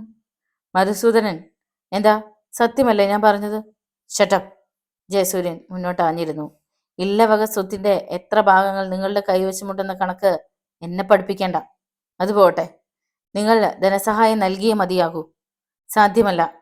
നിങ്ങൾ നൽകും, ഞാൻ നൽകിക്കും. നിന്റെ അച്ഛനുണ്ടല്ലോ, വിഷ്ണു, അയാൾ വന്നാൽ പോലും എൻ്റെ കയ്യിൽ നിന്ന് ചില്ലിക്കാശ് വാങ്ങില്ല. പറഞ്ഞു നിർത്തുന്നതിനു മുമ്പ് മധുസൂദന്റെ മുഖമടച്ച് ഒരടി വീണു. കണ്ണട തെറിച്ചുപോയി. ഒപ്പം അയാളും. അബ്കാരി കോൺട്രാക്ടർ മധുസൂദന്റെ കണ്ടത്തിൽ നിന്നും അവ്യക്തമായ ഒരു ആർത്തനാദം ഉയർന്നു. അത് കേട്ടുകൊണ്ടാണ് ദേവലാൽ ഓടിയെത്തിയത്. എടാ, നീ എൻ്റെ അച്ഛനെ അടിച്ചല്ലേ? അവൻ അലറി. കണ്ടിട്ട് എന്തു തോന്നുന്നു? ജയസൂര്യൻ ഗൗരവത്തിൽ നിന്നു. മധുസൂദനൻ മൂക്ക് ചീറ്റിയപ്പോൾ ചോരയാണ് ചാടിയത്. ദേവലാലിന് സഹിക്കാനായില്ല. അവൻ ജയസൂര്യന്റെ നേരെ കുതിച്ചു ചാടി. ജയൻ ഒരു വശത്തേക്ക് ഒഴിഞ്ഞപ്പോൾ ദേവലാൽ തറയിൽ മുഖമടിച്ചു വീണു. ജയൻ അവന്റെ പുറത്ത് ആഞ്ഞു ചവിട്ടി. മധുസൂദനൻ ബഹളം വെച്ചതിനനുസരിച്ച് പോലീസുകാർ പാഞ്ഞെത്തി. അവർ ജയസൂര്യനെ പിടിച്ചു മാറ്റി. ജയൻ പോലീസുകാരുടെ കയ്യിൽ കിടന്ന് പിടഞ്ഞു. വിട്, എന്നെ വിടാൻ. ഈ പട്ടികളെ എന്ന് ഞാൻ കൊല്ലു. വാ കഴിവരുടെ മോനെ, അടങ്ങി നിൽക്കടാ. പോലീസുകാരുടെ അടുത്താണോടാ വേലകളി? ഒരു പോലീസുകാരൻ കാൽമുട്ട് മടക്കി ജയസൂര്യന്റെ അടിവയറ്റിലിടിച്ചു. അമ്മേ! അവന്റെ ശബ്ദം പുറത്തു നിന്നിരുന്ന കോളനിക്കാർ തിരിച്ചറിഞ്ഞു. പോലീസിന്റെ എതിർപ്പിനെ വകവയ്ക്കാതെ അവർ അകത്തേക്ക് ഇരച്ചു കയറി. ജയസൂര്യനെ പോലീസുകാർ മർദ്ദിക്കുന്നത് കണ്ടപ്പോൾ അവർക്ക് സഹിക്കാൻ കഴിഞ്ഞില്ല. അടിക്കടാ, ആരോ വിളിച്ചു പറഞ്ഞു. ജനം പോലീസുകാരെ വളഞ്ഞു. ആക്രമണത്തെ ചെറുക്കുവാൻ പോലീസിന് കഴിഞ്ഞില്ല. പോലീസുകാർക്ക് പൊതിരെ തല്ല് കിട്ടി. ഒപ്പം മധുസൂദനൻ മുതലാളിക്കും ദേവലാലിനും. ആകെ ബഹളം. മധുസൂദനൻ മുതലാളി SIക്ക് ഫോൺ ചെയ്യാൻ റിസീവർ എടുത്തു. പൊടുന്നനെ ഒരു കോളനിക്കാരൻ ഫോൺ ബന്ധം വിച്ഛേദിച്ചു. കോളനിക്കാരെ നിയന്ത്രിക്കുവാൻ ജയസൂര്യൻ നടത്തിയ ശ്രമങ്ങളൊക്കെ പരാജയപ്പെട്ടതേയുള്ളൂ. അബ്കാരി കോൺട്രാക്ടറുടെ മുറികൾ ഓരോന്നും അവർ തല്ലി തകർത്തു. മധുസൂദനന്റെ ഭാര്യയ്ക്ക് പോലും തല്ലുകിട്ടി. ഒരു വിധേന ജയസൂര്യൻ രംഗം ശാന്തമാക്കി. പിന്നെ അവരെയും കൊണ്ട് ഇറങ്ങി നടന്നു. പക്ഷെ ഏത് നിമിഷവും പോലീസ് പാഞ്ഞെത്തുമെന്നും തന്നെ അറസ്റ്റ് ചെയ്യുമെന്നും അവനറിയാമായിരുന്നു. മറ്റുള്ളവരെ കോളനിയിലേക്ക് അയച്ചിട്ട് ജയൻ ധടുതിയിൽ അഡ്വക്കേറ്റ് ഭാസ്കരൻ നായരുടെ അടുത്തേക്ക് പോയി. ഉച്ച കഴിഞ്ഞപ്പോൾ മൃതദേഹങ്ങൾ പോസ്റ്റ്മോർട്ടത്തിന് ശേഷം കിട്ടിത്തുടങ്ങി. കോളനിയിലെ ഓരോ വീട്ടിൽ നിന്നും നിലവിളികൾ ഉയർന്നു. ശവശരീരങ്ങൾ അടക്കം ചെയ്തു തുടങ്ങിയപ്പോഴേക്കും ജയസൂര്യനും എത്തി. 6 മണി ആയപ്പോഴേക്കും എല്ലാ മൃതദേഹങ്ങളും അടക്കിക്കഴിഞ്ഞു. അനന്തരം കോളനിക്കാർ ജയസൂര്യന് ചുറ്റും കൂടി. ഈ സമയം ഒരു കാർ അവിടെ വന്നു നിന്നു. സ്ഥല MLA രാജസേനനും 2 അനുയായികളും അതിൽ നിന്ന് ഇറങ്ങി. ജയസൂര്യന്റെ മുഖത്ത് കോപം ഇരച്ചു കയറി. അവർ ദുഃഖം നടിച്ചുകൊണ്ട് കോളനിക്കാരുടെ മുന്നിലെത്തി. ക്ഷമിക്കണം സുഹൃത്തുക്കളെ, ഞാൻ തിരുവനന്തപുരത്തായിരുന്നു. തിരിച്ചെത്തിയത് ഇപ്പോഴാണ്. അവിടെ വെച്ച് നിങ്ങൾക്ക് സംഭവിച്ച മഹാദുരന്തങ്ങളെക്കുറിച്ച് ഞാൻ അറിഞ്ഞു. പരേതരുടെ ആത്മാവിന് വേണ്ടി നമുക്ക് ഒന്നിച്ച് പ്രാർത്ഥിക്കാം. ആരും മറുപടി പറഞ്ഞില്ല. നിങ്ങളെപ്പോലെ തന്നെ എനിക്കും വ്യസനമുണ്ട്. നല്ലവരായ കുറെ ആൾക്കാരുടെ മരണം. തീർച്ചയായും ഇതിനിടയാക്കിയ കാരണത്തെപ്പറ്റി ഞാൻ നിയമസഭയിൽ ശക്തിയായി സംസാരിക്കും. വേണമെന്നില്ല സാറേ. ജയസൂര്യൻ മുന്നോട്ട് നീങ്ങി നിന്നു. മരിച്ചവരുടെ കുടുംബത്തിനു വേണ്ടി എന്തെങ്കിലും ചെയ്യുവാൻ ഈ ഗവൺമെന്റിന് കഴിയുമോ? അത് പിന്നെ MLA പരുങ്ങി. തീർച്ചയായും ഞാൻ ശ്രമിക്കാമെന്ന് നിങ്ങൾക്ക് ഉറപ്പു തരുന്നു. അത് ഞങ്ങൾക്ക് വേണ്ടെങ്കിലോ? പ്രകടന പത്രികയിൽ താങ്കൾ പറഞ്ഞിട്ടുള്ള കാര്യങ്ങളൊക്കെ ഞങ്ങൾക്കറിയാം. MLA ഒന്ന് ചൂളി. നിങ്ങൾ എന്നെ തെറ്റിദ്ധരിച്ചിരിക്കുകയാണ്. അങ്ങനെ തന്നെ ഇരുന്നോട്ടെ. ശിവപ്രസാദിനെ പോലീസ് അറസ്റ്റ് ചെയ്തപ്പോൾ ഞങ്ങൾ സാറിൻ്റെ അടുത്ത് വന്നതാണല്ലോ. അറിഞ്ഞുകൊണ്ട് ഒരു കുറ്റവാളിയെ രക്ഷിക്കാൻ തീർച്ചയായും ഞാൻ മുതിരില്ല. ഒരു ജനസേവകന് യോജിച്ച പണിയാണോ അത്? ഒരു പെണ്ണിന് മോഹന വാഗ്ദാനങ്ങൾ കൊടുത്തിട്ട് അവളുടെ കഴുത്തിൽ കിടന്നിരുന്ന മാല വരെ വാങ്ങി വിറ്റിട്ട് ഇലക്ഷൻ പ്രചരണം കൊഴുപ്പിക്കുകയും ജയിച്ച MLA ആയപ്പോൾ ആ പെണ്ണിനെ നിഷ്കരണം ഉപേക്ഷിക്കുകയും ചെയ്തത് യോജിച്ച പ്രവൃത്തിയായിരുന്നോ? അവസാന വാചകം പറഞ്ഞപ്പോഴേക്കും ജയസൂര്യന്റെ തൊണ്ടയിടറി. പാവം ഏട്ടത്തി. ഈ കരിങ്കള്ളനുമായി അടുപ്പത്തിലാണെന്ന് അറിഞ്ഞത് തന്നെ എത്രയോ വൈകിയാണ്. ഇല്ലത്തെ തെങ്ങ് ചെത്താൻ കൊടുത്തപ്പോൾ സ്വന്തം മകളുടെ ശരീരം കൂടിയാണ് കൊടുക്കുന്നതെന്ന് അച്ഛൻ നമ്പൂതിരി അറിഞ്ഞിരിക്കില്ല. ദിവസവും 2 നേരം തെങ്ങ് ചെത്താൻ എത്തുന്ന രാജസേനൻ പിന്നിലൂടെ ഇല്ലത്തിനുള്ളിൽ കടക്കുന്നുണ്ടെന്ന് അറിയുവാൻ വൈകി. അറിഞ്ഞപ്പോഴോ രാജസേനന്റെ കൂടെ ആ നിമിഷം പടിയിറങ്ങുവാൻ തയ്യാറായി നിൽക്കുന്ന ആര്യ. പക്ഷേ അയാൾ അവളെ കൊണ്ടുപോയില്ല. ചെത്തു നിർത്തി. അവിടുത്തെ മാത്രമല്ല, എല്ലായിടത്തെയും. പെട്ടെന്നാണ് രാഷ്ട്രീയ കളി തുടങ്ങിയത്. ചെത്തുതൊഴിലാളി യൂണിയൻ നേതാവായിരിക്കുമ്പോൾ തന്നെ മേൽഘടകത്തിൽ നല്ല പിടിയുണ്ടായിരുന്നതിനാൽ ഇലക്ഷന് സീറ്റ് കിട്ടാൻ ബുദ്ധിമുട്ടുണ്ടായില്ല. അപ്പോഴും അയാൾ ആര്യയുമായുള്ള ബന്ധം ഉപേക്ഷിച്ചിരുന്നില്ല. അങ്ങനെയാണ് ഇല്ലത്തു നിന്നും സ്വർണ്ണാഭരണങ്ങൾ ഓരോന്നായി നഷ്ടമായി കൊണ്ടിരുന്നത്. അവസാനം ജയസൂര്യന്റെ കത്തുന്ന മിഴികൾ MLA-യിൽ തുളഞ്ഞിറങ്ങി. അദ്ദേഹം നിന്ന് വിയർക്കുകയാണ്. ചുറ്റും നിൽക്കുന്ന മുഖങ്ങളിൽ നിറഞ്ഞ പരിഹാസം. ഞാൻ പോകുന്നു. അദ്ദേഹം മുന്നോട്ട് നീങ്ങി. സാറൊന്ന് നിന്നേ. അദ്ദേഹം തിരിഞ്ഞു നോക്കി. അപ്പോ ഞങ്ങളുടെ കാര്യം? മധുസൂദനുമായി നിങ്ങൾ ശണ്ട കൂടാതിരുന്നെങ്കിൽ എങ്ങനെയും ഞാൻ ഈ പ്രശ്നം കൈകാര്യം ചെയ്തേനെ. ഇനിയിപ്പോ സാറ് പോയിക്കോ. വരുന്ന ഇലക്ഷനിൽ ഞങ്ങൾ ഇത് കൈകാര്യം ചെയ്തോളാം. ഒന്നും മിണ്ടാതെ MLA കാറിൽ കയറി. ഈ അവസരത്തിലൊക്കെ മധുസൂദന മുതലാളി വെറുതെ ഇരിക്കുകയായിരുന്നില്ല. താൻ കോളനിക്കാരുടെ കയ്യിൽ നിന്നും തല്ലു വാങ്ങിയെന്ന് നാട്ടുകാർ മുഴുവൻ അറിഞ്ഞിരിക്കുന്നു. ഇതിനുള്ള പ്രതികാരം ചെയ്തില്ലെങ്കിൽ ആണാണെന്ന് പറഞ്ഞ് ജീവിച്ചിരിക്കണം. അയാൾ ആഭ്യന്തരമന്ത്രി മുതൽ താഴേക്കുള്ളവരെയെല്ലാം വേണ്ട രീതിയിൽ കണ്ടു. ഈ പ്രശ്നം കൈകാര്യം ചെയ്യേണ്ടത് എങ്ങനെയാണെന്ന് ഉപദേശിക്കുകയും ചെയ്തു. ആദ്യം ആ നമ്പൂതിരി ചെക്കനെ അകത്താക്കണം. എന്നിട്ട് സന്ധ്യയോടുകൂടി ജയസൂര്യൻ കോളനിയിൽ നിന്നും ഇല്ലത്തേക്ക് മടങ്ങി. ക്ഷേത്രക്കുളത്തിൽ പോയി ഒന്ന് മുങ്ങിക്കുളിച്ചിട്ട് തിരികെ എത്തിയതിനു ശേഷമാണ് എല്ലാ കാര്യങ്ങളും ശിവപ്രസാദിനോടും ആര്യയോടും പറഞ്ഞത്. തീർച്ചയായും നിങ്ങളുടെ എല്ലാം പേരിൽ കേസുണ്ടായിരിക്കും, ശിവൻ അഭിപ്രായപ്പെട്ടു. ജയൻ ഒന്ന് അമർത്തി മൂളി. ഒക്കെ എങ്ങനെ വേണമെന്ന് ഞാൻ ചിന്തിച്ചിട്ടുണ്ട്. ജയനെ തിരക്കി പോലീസുകാർ വന്നാൽ അവർ ഈ വീട് പരിശോധിക്കും. ശിവനെയും പിടികൂടും. ആര്യയ്ക്ക് ഭീതി. പറഞ്ഞു നിർത്തിയതേ ഉള്ളൂ. ഒരു വാഹനം വന്നു നിൽക്കുന്ന ശബ്ദം കേട്ടു. പോലീസ്. മൂവരും പരസ്പരം നോക്കി. എന്നാൽ ജയസൂര്യന്റെ മുഖഭാവം പെട്ടെന്ന് മാറി. അവൻ മെല്ലെ ചിരിച്ചു. ജയ. ആര്യയുടെ ശബ്ദത്തിൽ നിറഞ്ഞ ഭീതി. ഏട്ടത്തി പേടിക്കണ്ട. എന്നെ കൊണ്ടുപോകാൻ അവർക്ക് കഴിയില്ല. എങ്കിൽ പിന്നിലെ വാതിലൂടെ രക്ഷപ്പെടൂ. അപ്പോൾ അവർ എല്ലാം അരിച്ചു പെറുക്കും. ശിവനും പിടിക്കപ്പെടും. പിന്നെ? അവൻ മറുപടി പറഞ്ഞില്ല. ജീപ്പിൽ നിന്നും ഇൻസ്പെക്ടർ വിജയകാന്തും HC ബാലൻപിള്ളയും 4 പോലീസുകാരും ഇറങ്ങി. വരാന്തയിലെ ചാരുകസേരയിൽ കിടക്കുകയായിരുന്ന വിഷ്ണു നമ്പൂതിരി ശിരസിളക്കി. ആരാത്? നമ്പൂതിരിക്ക് ആൾക്കാരെ മനസ്സിലായില്ല. വിജയകാന്ത് മുന്നോട്ട് വന്നു വെളിച്ചത്തിലേക്ക്. ആ മുഖം കണ്ടതും തീയിൽ ചവിട്ടിയതുമാതിരി നമ്പൂതിരി ഞെട്ടി. വിജയകാന്ത് വല്ലാതെ ഒന്ന് ചിരിച്ചു. നമ്പൂതിരി അദ്ദേഹത്തിന് അടിയനെ മനസ്സിലായില്ലേ? സ്വരത്തിലെ പരിഹാസം വിഷ്ണു നമ്പൂതിരി തിരിച്ചറിഞ്ഞു. കോപം കൊണ്ട് ചുണ്ടുകൾ വിറച്ചു. ഞാൻ വന്നത് ജയനെ തിരക്കിയാണ്. എവിടെ ആ റാസ്കൽ? വിഷ്ണു നമ്പൂതിരി മറുപടി പറഞ്ഞില്ല. തന്റെ മോൻ എവിടെയെന്നാണ് ചോദിച്ചത്. വിജയകാന്ത് അലറി. എന്തിനാ? ഹാ കിഴവ, മിണ്ടരുത്, കൊന്നുകളയും ഞാൻ. വിജയകാന്ത് വരാന്തയിലേക്ക് കയറി. ഞാൻ ഇവിടെ ഉണ്ട്. പൊടുന്നനെ കനത്തൊരു ശബ്ദം അവിടെ മുഴങ്ങി. ഇൻസ്പെക്ടർ തല തിരിച്ചു. വാതിൽക്കൽ ജയസൂര്യൻ. SI വിജയകാന്ത് ജയസൂര്യന്റെ നേരെ നടന്നെടുത്തു. വാതിൽപ്പടികളുടെ ഇരുഭാഗത്തും കൈകൾ അമർത്തി ഒരു പ്രത്യേക ഭാവത്തിൽ നിൽക്കുകയായിരുന്നു അവൻ. എന്തിനാണ് എന്നെ കാണുവാൻ വന്നത്?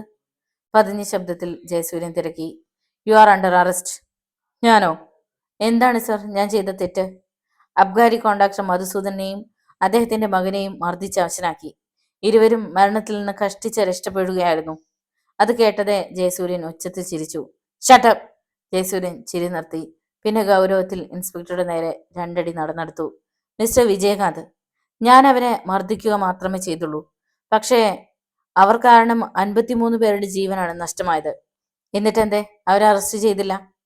നീ എന്നെ നിയമം പഠിപ്പിക്കണ്ട. എന്താണ് വേണ്ടതെന്ന് എനിക്കറിയാം. മരണത്തിന് ഉത്തരവാദികളായ ഷാപ്പ് ജോലിക്കാരെ ഞാൻ അറസ്റ്റ് ചെയ്തു കഴിഞ്ഞു. തല വെട്ടേണ്ടതിനു പകരം നഖം വെട്ടിയതുകൊണ്ട് എന്താണ് സാറേ പ്രയോജനം? Shut up your bloody mouth. Inspector തിരിഞ്ഞ് HCയെ നോക്കി. ഹെഡ് കോൺസ്റ്റബിൾ ബാലൻപിള്ള വിലങ്ങുമായി മുന്നോട്ട് വന്നു. നീട്ടടാ കൈ. വാറണ്ട് കാണട്ടെ. അല്ലെങ്കിൽ നീ കൈ നീട്ടില്ലേ? ഇല്ല. ഇൻസ്പെക്ടർ തിരിഞ്ഞതും ഒറ്റയടി. അത് കണ്ട് വിഷ്ണു നമ്പൂതിരി നിലവിളിച്ചു പോയി. പക്ഷേ ജയസൂര്യന് അടികൊണ്ടില്ല. അവൻ വിജയകാന്തിന്റെ കയ്യിൽ കടന്നു പിടിച്ചു കഴിഞ്ഞിരുന്നു. ഇരുവരും തമ്മിൽ ചെറിയ രീതിയിൽ ഒരു ബലപ്രയോഗം നടന്നു. എടാ! പോലീസുകാർ മുന്നോട്ട് കുതിച്ചു. വേണ്ട, SI തടഞ്ഞു. അവർ നിന്നു. എന്താണ് നിന്റെ ഉദ്ദേശം? ഇത് ഞാൻ അങ്ങോട്ട് ചോദിക്കേണ്ട ചോദ്യമാണ്. ജയനും വിട്ടുകൊടുത്തില്ല. നിരപരാധികളെ ക്രൂശിക്കുന്നത് ഇന്നും ഇന്നലെയും തുടങ്ങിയതല്ല. കൈവിട്. വിടാം. പക്ഷെ എന്റെ ശരീരത്തിൽ കൈവച്ചാൽ നീ ആരോടാണ് സംസാരിക്കുന്നതെന്നറിയാമോ? ഞാനിട്ടിരിക്കുന്ന യൂണിഫോമിന്റെ വില നിനക്ക് മനസ്സിലായിട്ടില്ല. ശരിക്കറിയാം. കാക്കി കുപ്പായത്തെ എനിക്കൊന്നും ബഹുമാനമാണ്. എന്നാൽ ശ്വാനന്മാർക്ക് കൈയുള്ള ബനിയൻ ചേരില്ല. ബാസ്റ്റേഡ്! ഇൻസ്പെക്ടർ വിജയകാന്ത് അലറി. ഒപ്പം കാൽമുട്ടുകൊണ്ട് ജയസൂര്യന്റെ അടിവയറ്റിൽ ഊക്കോടെ ഒരു ഇടി കൊടുത്തു. ഇൻസ്പെക്ടറുടെ കയ്യിലെ പിടിവിട്ട് അവൻ വീച്ചുപോയി. വിജയകാന്ത് വീണ്ടും ജയനെ അടിച്ചു. അവനിൽ നിന്നും ഒരു വിലാപമായിരുന്നു. ആര്യ അകത്തു നിന്നും ഓടിയെത്തി. വിജയകാന്തിനെ തൊട്ടു മുന്നിൽ കണ്ടപ്പോൾ പിടിച്ചു നിർത്തിയതുപോലെ അവൾ നിന്നു. പിന്നെ വന്ന വേഗത്തിൽ അകത്തേക്ക് തിരിച്ചുപോയി. വിജയകാന്ത് ജയന്റെ ഷർട്ടിൽ പിടിച്ചുയർത്തി. അതുകൊണ്ട് വിഷ്ണു നമ്പൂതിരി പണിപ്പെട്ട് കസേരയിൽ നിന്ന് എഴുന്നേറ്റു. വിടടാ, എന്റെ കുട്ടിയെ വിടാൻ. അദ്ദേഹം ഇൻസ്പെക്ടറുടെ കയ്യിൽ കടന്നു പിടിച്ചു. മാറ് കിഴവ. ഇൻസ്പെക്ടർ അദ്ദേഹത്തെ ഊക്കോടെ തള്ളിയകറ്റി. വിഷ്ണു നമ്പൂതിരി ചെന്ന് വീണത് മുറ്റത്ത്. നിലവിളിക്കാൻ കൂടി കഴിഞ്ഞില്ല. മുഖമടിച്ചാണ് വീണത്. വായിലും മൂക്കിലൊക്കെ മണ്ണ് കയറി. ആ കാഴ്ച ജയസൂര്യന് സഹിക്കാൻ കഴിഞ്ഞില്ല. അവൻ വിജയകാന്തിന്റെ കൈ തട്ടി മാറ്റിയിട്ട് മുഷ്ടി ചുരുട്ടി ഒറ്റയിടി. മഴത്തുള്ളികൾ കണക്കെ വിജയകാന്തിന്റെ മൂക്കിൽ നിന്ന് ചോര ഇറ്റുവീണു. അയാളും മുറ്റത്തേക്ക് വീഴാൻ ഭാവിച്ചതാണ്. പക്ഷേ പോലീസുകാർ താങ്ങി. ഒരു കൊടുങ്കാറ്റിന്റെ വേഗത്തിൽ ആര്യ പാഞ്ഞു വന്നു. അയാളുടെ കയ്യിൽ ഉയർത്തിപ്പിടിച്ച മാക്കത്തി. കൊല്ലും ഞാൻ. എന്റെ അച്ഛനെയോ അനിയനെയോ തൊടാൻ ചുണയുണ്ടെങ്കിൽ തൊടടാ ഇൻസ്പെക്ടറെ. നിന്റെ തല വെട്ടി ഞാൻ ഈ മുറ്റത്തിടും. ആര്യ അലറി. ആ ഭാവം കണ്ട് പോലീസുകാർ ഭയന്നുപോയി. അവൾ പറയുന്നത് പോലെ തന്നെ പ്രവർത്തിക്കുമെന്ന് അവർക്ക് ഉറപ്പായി. വിജയകാന്ത് ഒന്ന് പരുങ്ങി. എന്താടാ മടിച്ചു നിൽക്കുന്നത്? നിന്റെ ശൗര്യമൊക്കെ എവിടെ പോയടാ? ഒരിക്കൽ എന്റെ ഊടുതുണി ഉരിയാൻ വന്നവനല്ലേ നീ? ആൾക്കാരെയും കൂട്ടി. വിജയകാന്തിന്റെ തല കുനിഞ്ഞു. കാര്യം മനസ്സിലാകാതെ പോലീസുകാർ എസ്ഐയെ നോക്കി. ജയസൂര്യൻ അച്ഛനെ പിടിച്ചെഴുന്നേപ്പിച്ചു. മണ്ണ് തുടച്ചു മാറ്റിയപ്പോൾ കണ്ടു മുഖത്ത് ചോര പൊടിച്ചു വരുന്നു. അവൻ അദ്ദേഹത്തെ ചാരുകസേരയിൽ കിടത്തി. വെട്ടുകത്തി താഴെയിട്ടിട്ട് പൊട്ടിക്കരഞ്ഞുകൊണ്ട് ആര്യ വീണ്ടും അകത്തേക്ക് ഓടി. അപ്പോഴാണ് പോലീസുകാർക്ക് ശ്വാസം നേരെ വീണത്. മിസ്റ്റർ വിജയകാന്ത്, നിങ്ങൾ പുരുഷനാണെങ്കിൽ ഞാൻ നിങ്ങളെ വെല്ലുവിളിക്കുന്നു. ഈ കാക്കി ഉടുപ്പ് അഴിച്ചു മാറ്റിയിട്ട് നേരിട്ട് എന്നോട് എതിർക്കാമോ? ജയൻ നിവർന്നു നിന്നു. എതിർത്താൽ എന്നെ ബലപ്രയോഗത്തിൽ കീഴ്പ്പെടുത്തിയ ശേഷം നിങ്ങൾക്ക് അറസ്റ്റ് ചെയ്യാം, അല്ലെങ്കിൽ വാറണ്ടുമായി വരണം. പക്ഷെ അപ്പോഴും കുഴപ്പമുണ്ട്. ഒരു നിമിഷം നിൽക്ക്. അവൻ മുറിക്കുള്ളിലേക്ക് പോയി. എസ് ഐക്കും പോലീസുകാർക്കും ഒന്നും മനസ്സിലായില്ല. അവൻ തിരിച്ചു വന്നത് ചുരുട്ടിപ്പിടിച്ച ചില കടലാസുകളുമായാണ്. ഇതാ. അവൻ അത് വിജയകാന്തിന്റെ കയ്യിൽ കൊടുത്തു. അത് നിവർത്ത് വായിച്ചപ്പോൾ എസ് ഐ വിജയകാന്തിന്റെ മുഖം വിളറി. മുൻകൂർ ജാമ്യം. എന്തു പറയുന്നു? അത്യാവശ്യമാണെങ്കിൽ നമുക്ക് കോടതിയിൽ വെച്ച് കാണാം. വിജയകാന്ത് പേപ്പറുകൾ തിരിച്ചു കൊടുത്തു. നീ രക്ഷപ്പെട്ടെന്ന് വിചാരിക്കണ്ട. നിങ്ങളും. ശകുന്തള ഇനിയും കണ്ടുകിട്ടിയിട്ടില്ല. അവൾക്ക് എന്തെങ്കിലും പറ്റിയാൽ ഈ സ്റ്റേഷനിൽ സബ് ഇൻസ്പെക്ടറായി തുടരുകയാണെങ്കിൽ നിന്റെ ഓരോ എല്ലും ഞാൻ ഊരിയെടുക്കും. എങ്കിൽ എല്ലാ എല്ലുകളും കൂടി ഊരിയെടുത്ത് ഞാൻ ഏമാന്റെ മുന്നിൽ കൊണ്ടുവന്ന് വെച്ചാലോ? മറുപടി പറയാതെ വിജയകാന്ത് പോലീസുകാരെയും കൂട്ടി ജീപ്പിൽ കയറി. നേരം ഇരുട്ടി തുടങ്ങി. ജീപ്പിന്റെ പിന്നിലെ ചുവന്ന വെളിച്ചം അകലം മറയുന്നതുവരെ ജയൻ മുറ്റത്ത് നിന്നു. പിന്നെ മെല്ലെ വരാന്തയിലേക്ക് കയറി. വിഷ്ണു നമ്പൂതിരി നന്നായി കിതയ്ക്കുന്നുണ്ടായിരുന്നു. എടത്തി. എന്തോ? ആ കുഴമ്പിങ്ങെടുക്ക്. ആര്യ കുഴമ്പെടുത്തു കൊണ്ടുവന്ന് ജയനെ ഏൽപ്പിച്ചു. ഇത്തിരി വെള്ളം തിളപ്പിക്ക്. ജയൻ അച്ഛന്റെ ശരീരത്തിൽ കുഴമ്പ് പുരട്ടി.